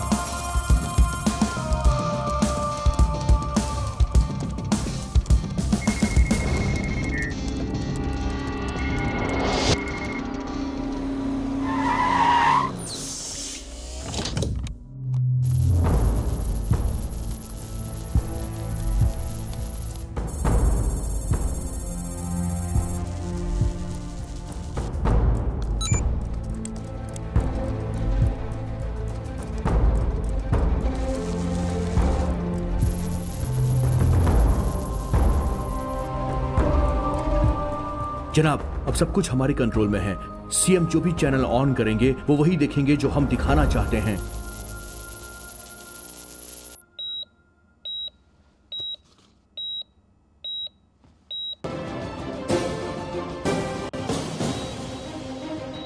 इस राज्य के सबसे अजीम शख्सियत, लोगों के चहेते नेता, जिन्हें लोगों का दिल जीतना बखूबी आता है, हमारे चीफ मिनिस्टर का असल चेहरा सबके सामने आ गया है। लड़कियों के साथ अश्लील हरकतों का ये टेप हमारे हाथ लग गया है और तब से आवाम गुस्से में है और उन लोगों ने राज्य में तोड़ फोड़ शुरू कर दी है। ये सनसनी खबर सुनकर पार्टी के कई कार्यकर्ताओं ने खुदकुशी कर ली है।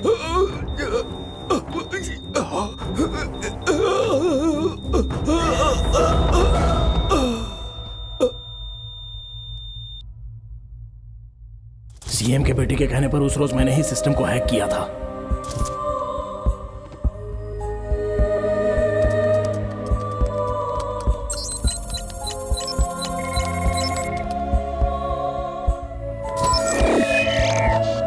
कातिल चाहे कितना भी शातिर क्यों ना हो, मैं छोड़ूंगा नहीं।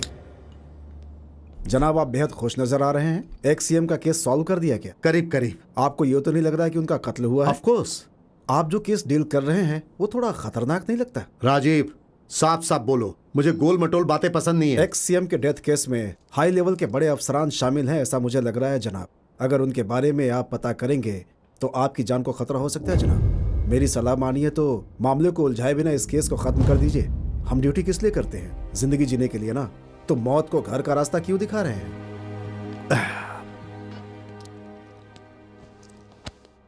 कॉफी ठंडी हो रही है राजीव, पी लो इसे। शुक्रिया जनाब।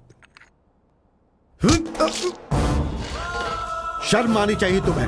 तुम अपने जूनियर्स के लिए क्या मिसाल पेश कर रहे हो? मौत से खौफ लग रहा है तुम्हें? अगर तुम्हें चूड़ियां ही पहननी है तो जाकर कोई और नौकरी कर लो। कुछ समझे बेवकूफ? बॉस, ये क्या हो रहा है? अपने ही कलीग को सबके सामने पीट रहे हो। तुम एक सीबीआई अफसर हो या रास्ते के गुंडे हो? सीबीआई का क्या मतलब होता है, ये तुम्हें मालूम है या नहीं? मैं आपको किताबी मतलब समझाऊं या वो मतलब समझाऊं जो इसे मालूम नहीं? क्या मतलब है तुम्हारा? मेरा मतलब सीबीआई का मतलब सेंट्रल ब्यूरो ऑफ इन्वेस्टिगेशन, जो वीआईपी की खिदमत करने के लिए नहीं होता है। लेकिन आप शायद ये मतलब भूल चुके हैं। सी मतलब कमिटमेंट फॉर ड्यूटी, बी मतलब बाउंड फॉर ट्रूथ, आई मतलब इंटीग्रिटी फॉर द नेशन। इसका मतलब फर्ज के लिए मरने वालों को मालूम है और यही वो फॉलो करते तुम हैं। अपनी हद पार कर रहे हो। तुम अपने सीनियर से मुखातिब हो। मुझे मालूम है मैं किससे मुखातिब हूँ, मुझे मालूम है मैं किससे बात कर रहा हूँ और मुझे मालूम है मैं क्या बात कर रहा हूँ। एक वक्त था जब सोसाइटी को साफ करने के लिए सीबीआई बनी थी और अब बड़ी बड़ी बातें करने के लिए रह गई ये सीबीआई। मैंने हाथ बढ़ाकर तुमसे हाथ क्या मिला लिया? तुम्हें क्या लगा मुझे तुम्हारी हर बात सही लगेगी? यही पटक कर मारूंगा, याद रखना। आखिरी वार्निंग दे रहा हूँ, मेरे साथ काम करने वालों में पूरी ईमानदारी होनी चाहिए। जरा सी भी गड़बड़ी में हरगिज बर्दाश्त नहीं करूंगा, चाहे वो मुझसे कोई छोटा ऑफिसर हो या फिर वो मुझसे बड़ा ऑफिसर हो। मैं किसी को भी नहीं छोड़ूंगा, सबका इंसाफ मैं ही करूंगा।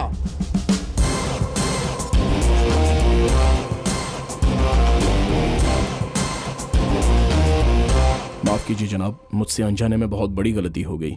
अगर आप ये केस किसी सच्चे अफसर को देंगे तो आपके पार्टी वालों को और अपोजिशन पार्टी वालों को आप पर कभी शक नहीं होगा। यही सोचा था मैंने, और जैसा आपका मंसूबा था, इस केस को बोस को दिया गया था, लेकिन वो आपसे भी 2 कदम आगे सोचता है। इस केस को हल करने की कगार पर लाकर खड़ा कर दिया, और इसमें आपका हाथ है ये जानने में उसे ज्यादा वक्त नहीं लगेगा जनाब। उसे रोकना अब हमारी कुव्वत में नहीं है, उसे आप ही संभालिए। इन्वेस्टिगेशन रिपोर्ट में क्या है? वही तो मालूम करने की कोशिश की थी जनाब। हमारे सीबीआई अफसर ने सेंट्रल कमांड कंप्यूटर सर्वर में हमारे दिमाग को चकराने वाला एक फायरवॉल सिस्टम क्रिएट किया था जनाब। Firewall system? वो क्या है? राजेश, गुड मॉर्निंग जनाब। इंडिया के सीबीआई सिक्योरिटी सिस्टम को डिजाइन करने वाली टीम की ये दोनों स्पेशलिस्ट हैं क्या जनाब। है ये न्यूसेंस? हम लोग जिसे न्यूसेंस समझ रहे हैं, उसने उसे नया सेंस बना दिया है जनाब। तफसील बताओ, बोस की तारीफ मत करो। माफ कीजिए।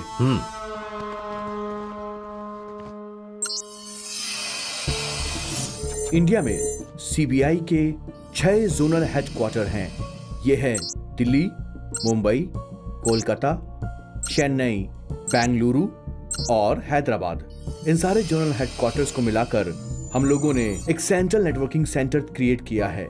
इसके जरिए किसी भी एक ब्रांच की फाइल दूसरे ब्रांच वाला कहीं भी और कभी भी देख सकता है। जरूरत पड़ने पर एक दूसरे की फाइल्स आपस में एक्सचेंज भी कर सकते हैं। लेकिन बोस की क्रिएट की हुई फाइल कोई एक्टिवेट नहीं कर सकता, उसके अंदर क्या है पता भी नहीं कर सकता। बॉस के अलावा कोई भी इसे ओपन भी नहीं कर सकता।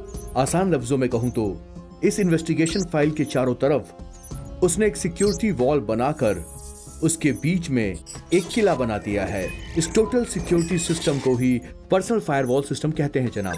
तुम कुछ नहीं कर सकते? अगर हमारे जैसे हैकर्स इस फाइल को जबरदस्ती एक्सेस करने की कोशिश करना चाहें या फिर टैम्पर या खराब करने की कोशिश करें तो ये चीज हम पर ही भारी भी पड़ सकती है। इस बीच अगर किसी ने उसे मार डाला या फिर उसे डिपार्टमेंट से निकाल दिया जाए या फिर उसे अगवा ही कर लिया जाए तो बात बन सकती है। कैसे?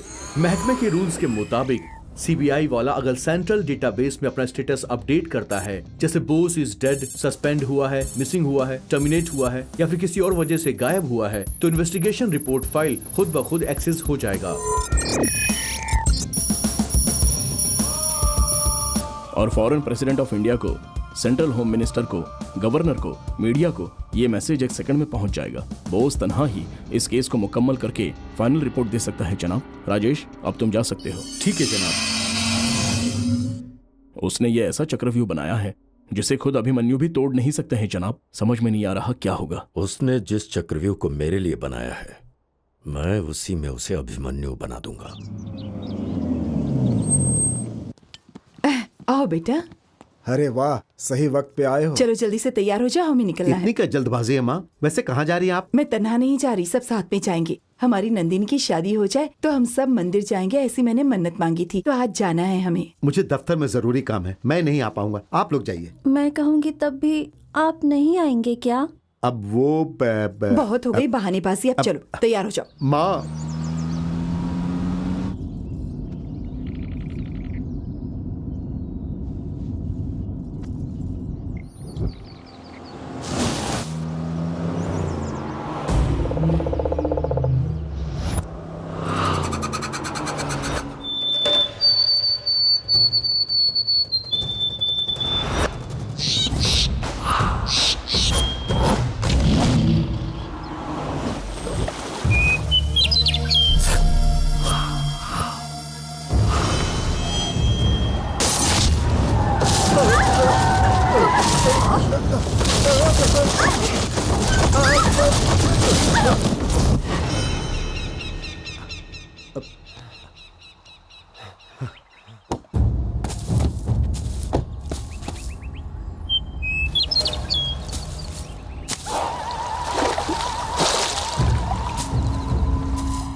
माँ, भैया नंदिनी, बचाओ बेटा,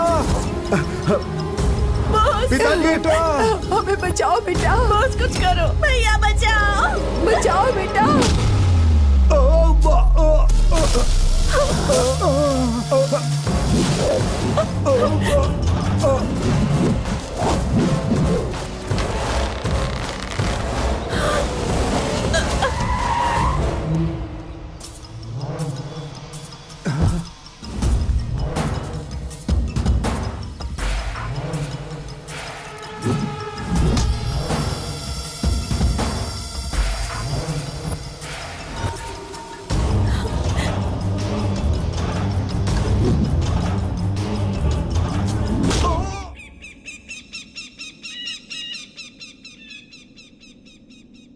जो दुश्मन मेरे रास्ते में आता है मैं हमेशा के लिए उसे अपना कैदी बना लेता हूं।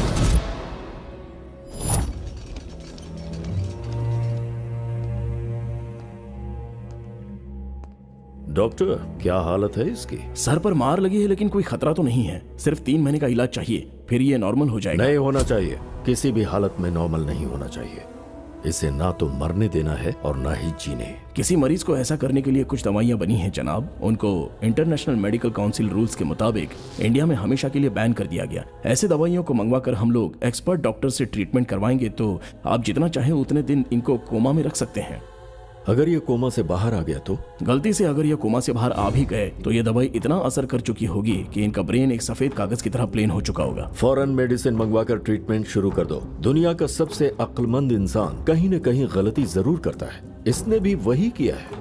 इस केस के इन्वेस्टिगेशन के सारे डिटेल्स की फाइल बनाकर इसने फायरवॉल के सिस्टम को लॉक कर दिया है, जिसे सिर्फ यही खोल सकता है। बहुत नायाब दीवार बनाई इसने, लेकिन एक छोटा सा छेद बंद करना भूल गया। वही छेद हमारे लिए किले का दरवाजा बन गया है। कैसा छेद? Voluntary retirement. बोस ने वॉलंटरी रिटायरमेंट लिया है। ये स्टेटस सिस्टम में दर्ज करते ही फाइल कभी एक्सेस नहीं होगी। बैनर्जी, फौरन इसके खानदान को अपनी कुव्वत में लो। मैंने जो कहा अगर तुम लोगों ने वो नहीं माना तो कोई भी जिंदा नहीं बचेगा, न तुम और न तुम्हारा खानदान। उसे कुछ मत करो, हम तुम्हारी बात मानने के लिए तैयार हैं। प्रसाद, हमारी कोई भी चाल अननेचुरल ना लगे और आवाम की आंखों में धूल झोंकने के लिए उस पर ड्रिंक एंड ड्राइव का केस फाइल करो। इस तरह मैंने तुम्हें एक जिंदा लाश बना दिया, लेकिन मेरी बदनसीबी कि कोमा में रहते ही एक रोज तुम्हारी सांसें रुक गई। ये मर गया। नहीं, ऐसा नहीं होना चाहिए।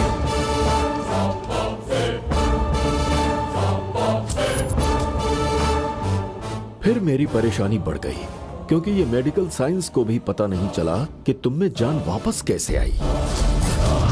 और फिर मेरी सारी परेशानी दूर हो गई और तब मैंने शुरू किया नया खेल। उस खेल को मैंने नाम दिया ऑपरेशन गोडसे। होश में आने के बाद तुम जिस दुनिया में जी रहे थे वो मेरी ही बनाई हुई दुनिया थी।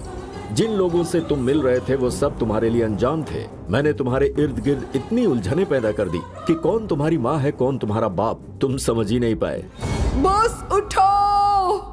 Mother's, nobody can stand in front of your power. तुम मेरा कुछ नहीं बिगाड़ सकते। तुम्हें मालूम है क्यों? अब तुम्हारा सीबीआई से कोई वास्ता नहीं है। कोबरा के हलक से जहर निकाल दिया। बस तुम डसते रहोगे लेकिन असर कुछ नहीं होगा।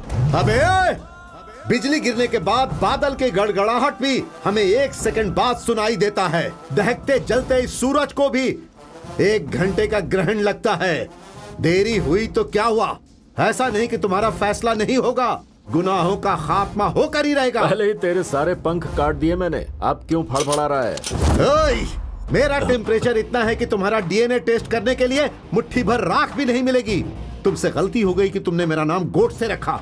गोडसे भी वायलेंट था और बोस भी वायलेंट थे। तुम्हारी समझ में आया या नहीं मुझे नहीं मालूम, लेकिन एक चीज मेरी समझ में आ गया।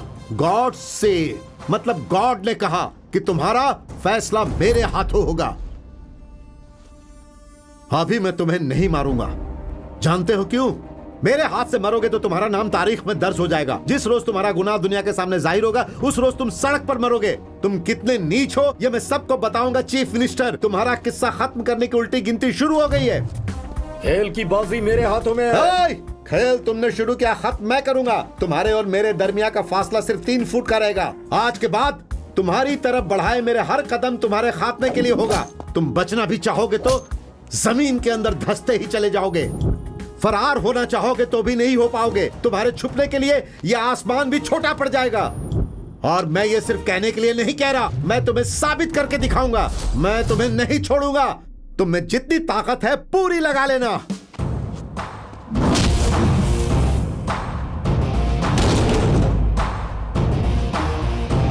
बेटा, तुम्हें जिंदा रखने के लिए तुम्हारे वॉलंटियर रिटायरमेंट के कागजात पर दस्तखत करवाए थे। तुम जिंदा रहो इसलिए हमने उनकी सारी बातें मान ली बेटा। जिस अस्पताल में तुम्हें दाखिल किया गया था उसी अस्पताल में मेरे बेटे का इलाज चल रहा था। तब हमसे डॉक्टर साहब ने कहा हमारे अस्पताल में एक शख्स कोमा से बाहर आया है। आपको ज्यादा कुछ नहीं करना है, माँ बाप की अदाकारी करके उसे राजी कर लेना है। और अगर आपने ऐसा नहीं किया तो आपके बेटे के साथ साथ आप भी नहीं बचेंगी। अपने बेटे की जान बचाने के लिए कोई रास्ता नहीं था, हम दोनों मजबूर थे। हमसे जो गलती हो गई उसके लिए हमें माफ कर देना बेटा।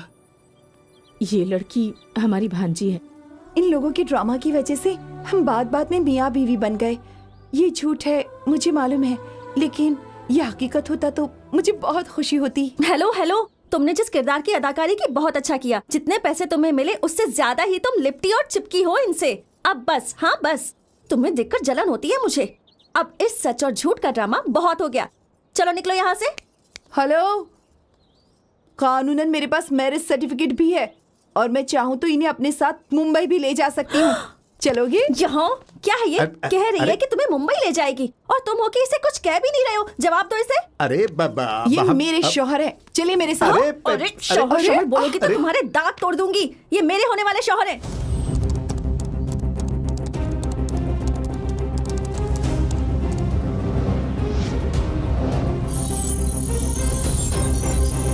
भारद्वाज, देखो खबर में क्या आ रहा है। हमारे चीफ मिनिस्टर की नेचुरल डेथ नहीं थी, वो मंसूबे के साथ किया गया कत्ल था और ये सब करने वाला एक गोडसे नाम का शख्स था, जिसने अपना इकबाल जुल्म हुकूमत के सामने पेश किया है, जिससे पूरा मुल्क हिल गया है। अब हम सबको इंतजार है कि उसे तो मारा हमने है, पर ये इल्जाम अपने ऊपर ले रहा है। समझ में नहीं आ रहा है करना क्या चाहता है। वो क्या करना चाहता है उसके बारे में मत सोचो, जल्द से जल्द तुम्हें कुछ करना होगा, इससे पहले कि बहुत देर हो जाए।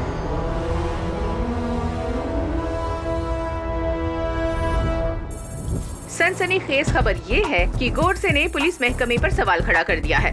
कल तक गायब रहा ये मुजरिम आज SMS करके अवाम में सनसनी फैला रहा है। सोचो ये खबर किसके लिए है।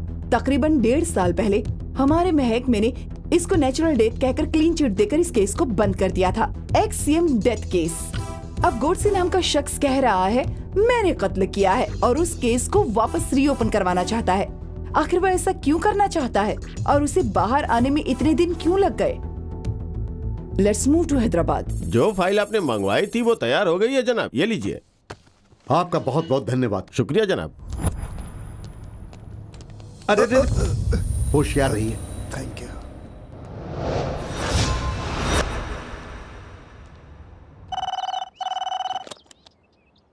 हेलो बॉस, मेरा नाम सुनते ही तुम्हारे कदमों के नीचे से जमीन खिसक गई। ये अच्छी बात नहीं है। तुम्हें मजा आएगा ऐसा एक झटका देता हूँ। देख लो तुम्हारे मेज पर रखी वो चौथी वाली फाइल। इस फाइल की तफसील तुझे कैसे मालूम? बेवकूफों जैसा सवाल चौथी जमात में पढ़ने वाला बच्चा भी ऐसा सवाल नहीं पूछेगा। मेरे नेटवर्क के बारे में मत भूलो। MRO, कलेक्टर, मिनिस्टर, गवर्नर, मैं, NGO, इतने लोगों का पास किया हुआ प्रोजेक्ट है ये। किसी 10वीं जमात का रिजल्ट नहीं है। इसमें टांग अड़ा कर तू मेरा कुछ भी नहीं बिगाड़ सकता, समझा? कैसे बिगाड़ना है मुझे मालूम है। तुम्हारी बेनामी प्रोजेक्ट के लिए बड़े लोगों ने कैसे ठप्पा लगाया ये मुझे अच्छी तरह मालूम है। धोखे से तुमने अपने बड़े पिताजी को मरवाया।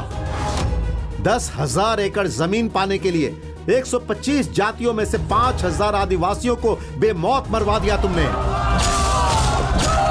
बेकसूरों पर तुमको रहम नहीं आया जिन्हें तुमने जिंदा मिट्टी में दफन कर दिया। तुम्हारा किया यह कत्लेआम और सारे काले कारनामों का काला चिट्ठा मेरे पास सबूतों की शक्ल में मौजूद है। कुछ ही घंटे में मैं इसे प्रेस के हवाले कर दूंगा। उन्हें मालूम होते ही तुम्हारा ओहदा चला जाएगा और फिर जनता तुम्हें पत्थरों से मारेगी। यहाँ मैं बटन ऑन करूंगा और वहाँ उल्टी गिनती शुरू होगी। शुरुआत कैसे करोगे? स्विच तो मेरे पास है। मुझसे जीत गई ये समझकर शॉपिंग मॉल में शाहजहां की तरह फील कर रहे हो ना बॉस?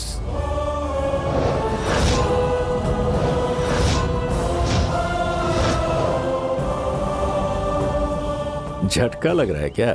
मैं तुमसे हमेशा 3 किलोमीटर दूर रहता हूं। तुम्हारा साया भी मेरा गुलाम है। तुम जो सोच रहे हो वो होगा नहीं, और जो होगा वो तुम कभी सोच भी नहीं सकते।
satellite scan.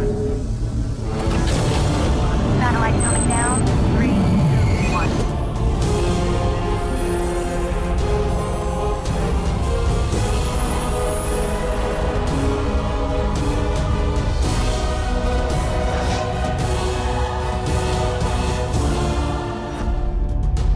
यह हमेशा मेरी नजरों के सामने रहेगा। इसकी सोच जहां से खत्म होती है वहां से मेरी शुरू एक्स होती है। सीएम का कत्ल करने वाला गोडसे रिंग रोड पर है। ये बात मीडिया को बताओ मामू। ठीक है भांजे, लेकिन तुम संभल के रहना।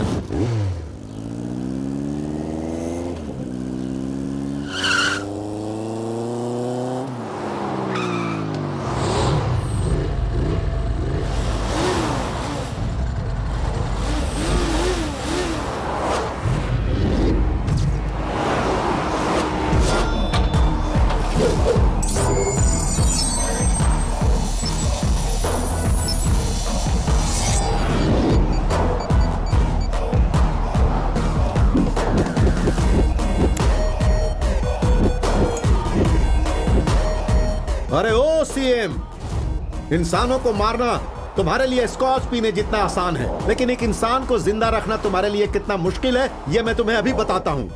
जो खेल मैं तुम्हारे साथ खेलने वाला हूँ उसका नाम पता है? मौत का खेल। अब मैं भागने वाला हूँ। दम है तो पकड़ कर दिखाओ मुझे।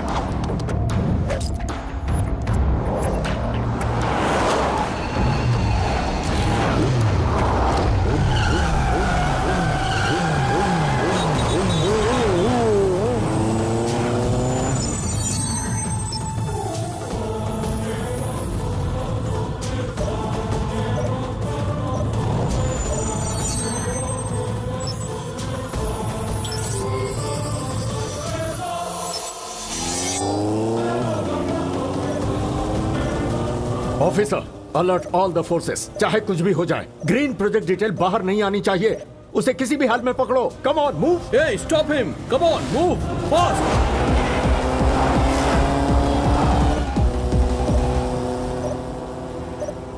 वॉलंटरी रिटायरमेंट से इसका किस्सा खत्म करने के बारे में सोचा तो वही मंसूबा मुझे भारी पड़ रहा है।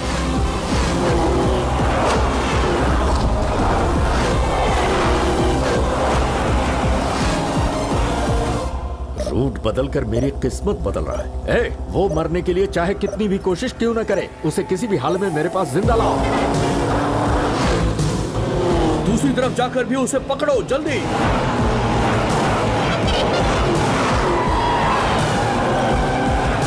अरे ये क्या है? लगता है बाइक सड़क पर नहीं चल रही, मेरे सिर पर चल रही है।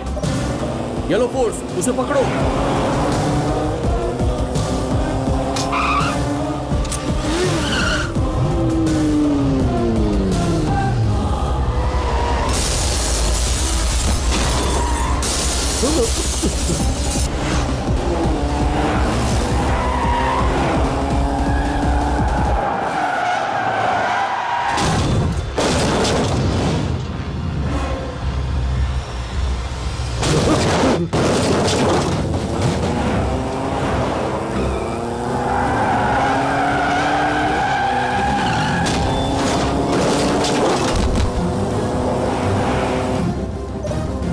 ऑफिसर, उसे रोको वरना मेरे दिल की धड़कनें रुक जाएंगी। तुमसे टोल नाका कितने फासले पर है? 2 किलोमीटर। बंद करो, बंद करो, उसे फौरन बंद करो।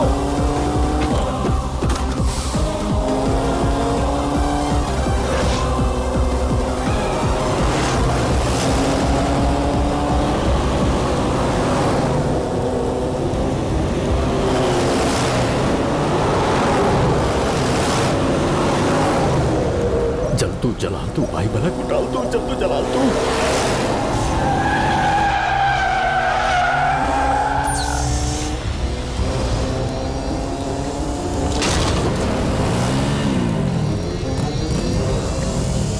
सर, उसे लॉक कर दिया गया है।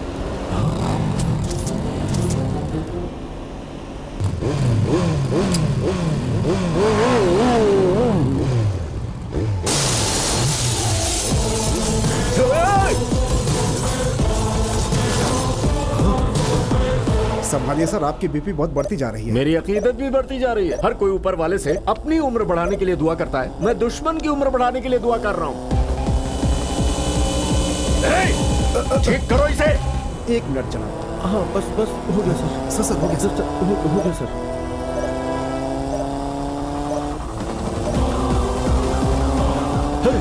रोको उसे, रोको रोको रोको।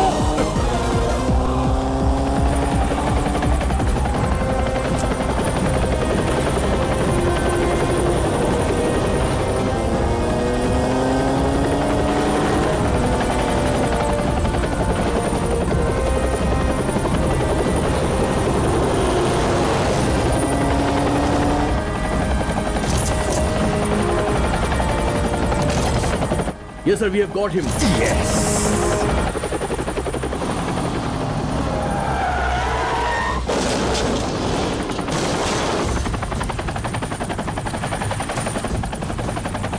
उसे मेरे फार्म हाउस पर लेकर आओ।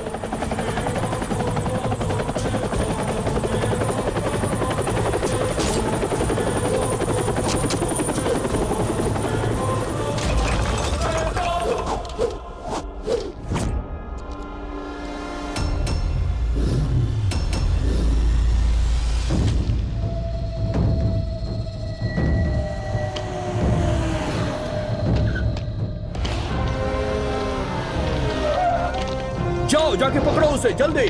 गौर से उस तरफ है। आ जाओ जल्दी। जल्दी आओ।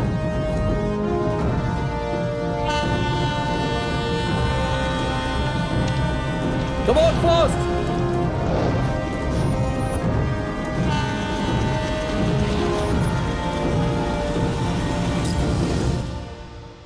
मैडम यस एक्स-सीएम को मारने वाला गोडसे टीवी पर लाइव आ रहा है मैडम। वाकई? Yes madam. क्या बकवास है, ये गोड से कैसे हो सकता है? ये तो हमारे सीबीआई ऑफिसर बोस हैं। बोस ही गोड से हैं। एक्स-सीएम को मारने वाले गोडसे के पीछे कुछ लोग पड़े हैं। इन लोगों का गोडसे से आखिर क्या रिश्ता है? सुनो, तुम उसे नहीं रोक पाओगे। किसी तरह से ट्रेन को रोको। बोस मरने के लिए ट्रेन के सामने दौड़ रहे हैं और उनके पीछे दौड़ने वालों में किसी एक को पहचानते हो? टीम को लीड करने वाला और कोई नहीं, फिलहाल सीएम भारद्वाज के चीफ सिक्योरिटी ऑफिसर हैं। क्या सीएम की सिक्योरिटी चीफ?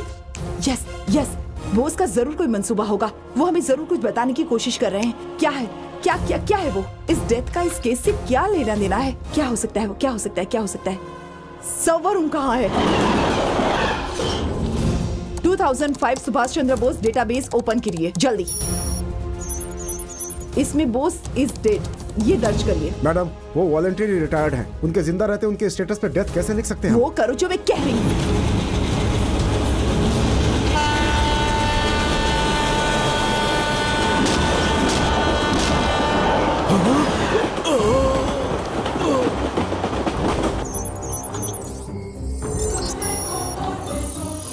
हमारे राज्य के एक्स सीएम की death is a provoked murder through hacking.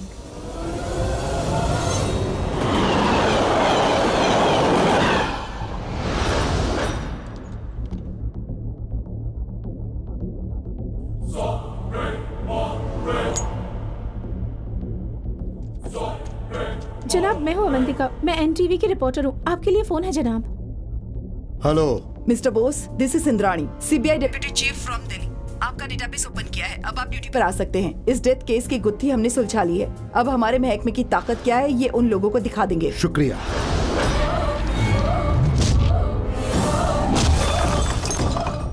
मैं मारने वाला हूं, मरने वाला नहीं हूं बेवकूफों।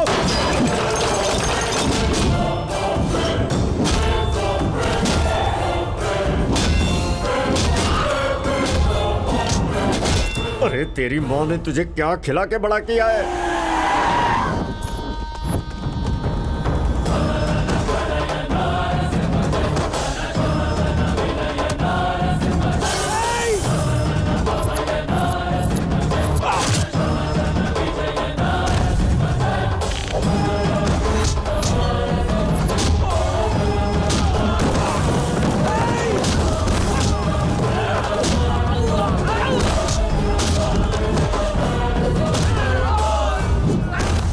जनाब एक्स सीएम को आपने मारा है, ये बात दिल्ली की स्पेशल टीम को मालूम हो गई है जनाब।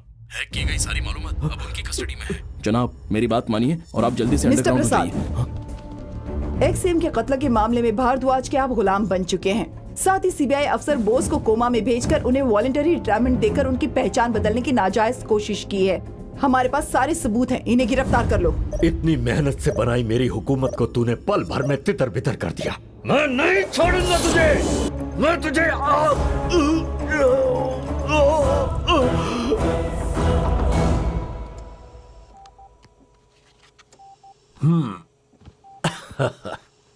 इस अंधे कानून से बचने के लिए आईसीयू से महफूज जगह आखिर और कौन हो सकती है?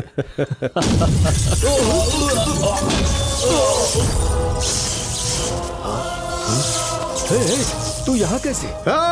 तूने तो मुझे ऊपर पहुंचाने की पूरी तैयारी कर ली थी और यहाँ आकर सो रहा है। मुझे लगता है कि तू अब तक समझ गया होगा कि मौत पर भी मेरा ही कंट्रोल है। ये मत भूलो, मैं सीबीआई हूँ।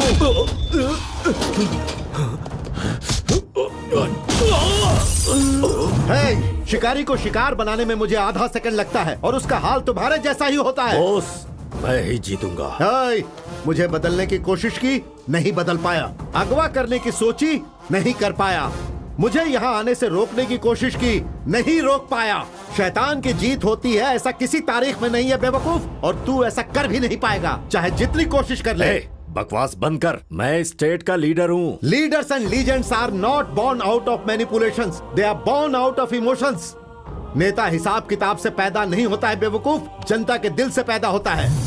जब कोई बच्चा पैदा होता है तो उसे किसी महान नेता का नाम देने की सोचते हैं।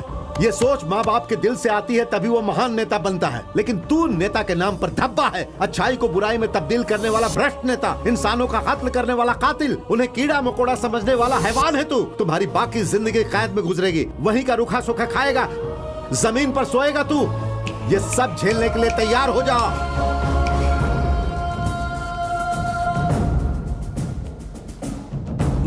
गिरफ्तार कीजिए इसे।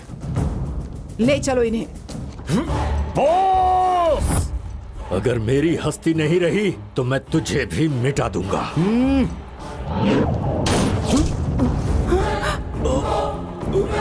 जब कोई तप करता है तो भगवान हाजिर होते हैं, लेकिन कोई गलत करेगा तो ये बोस हाजिर होगा।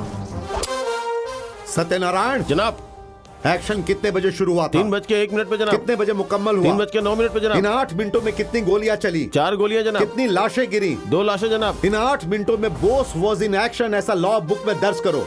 This case is closed. खराब नेता को हटाइए और अच्छे नेता को लाइए।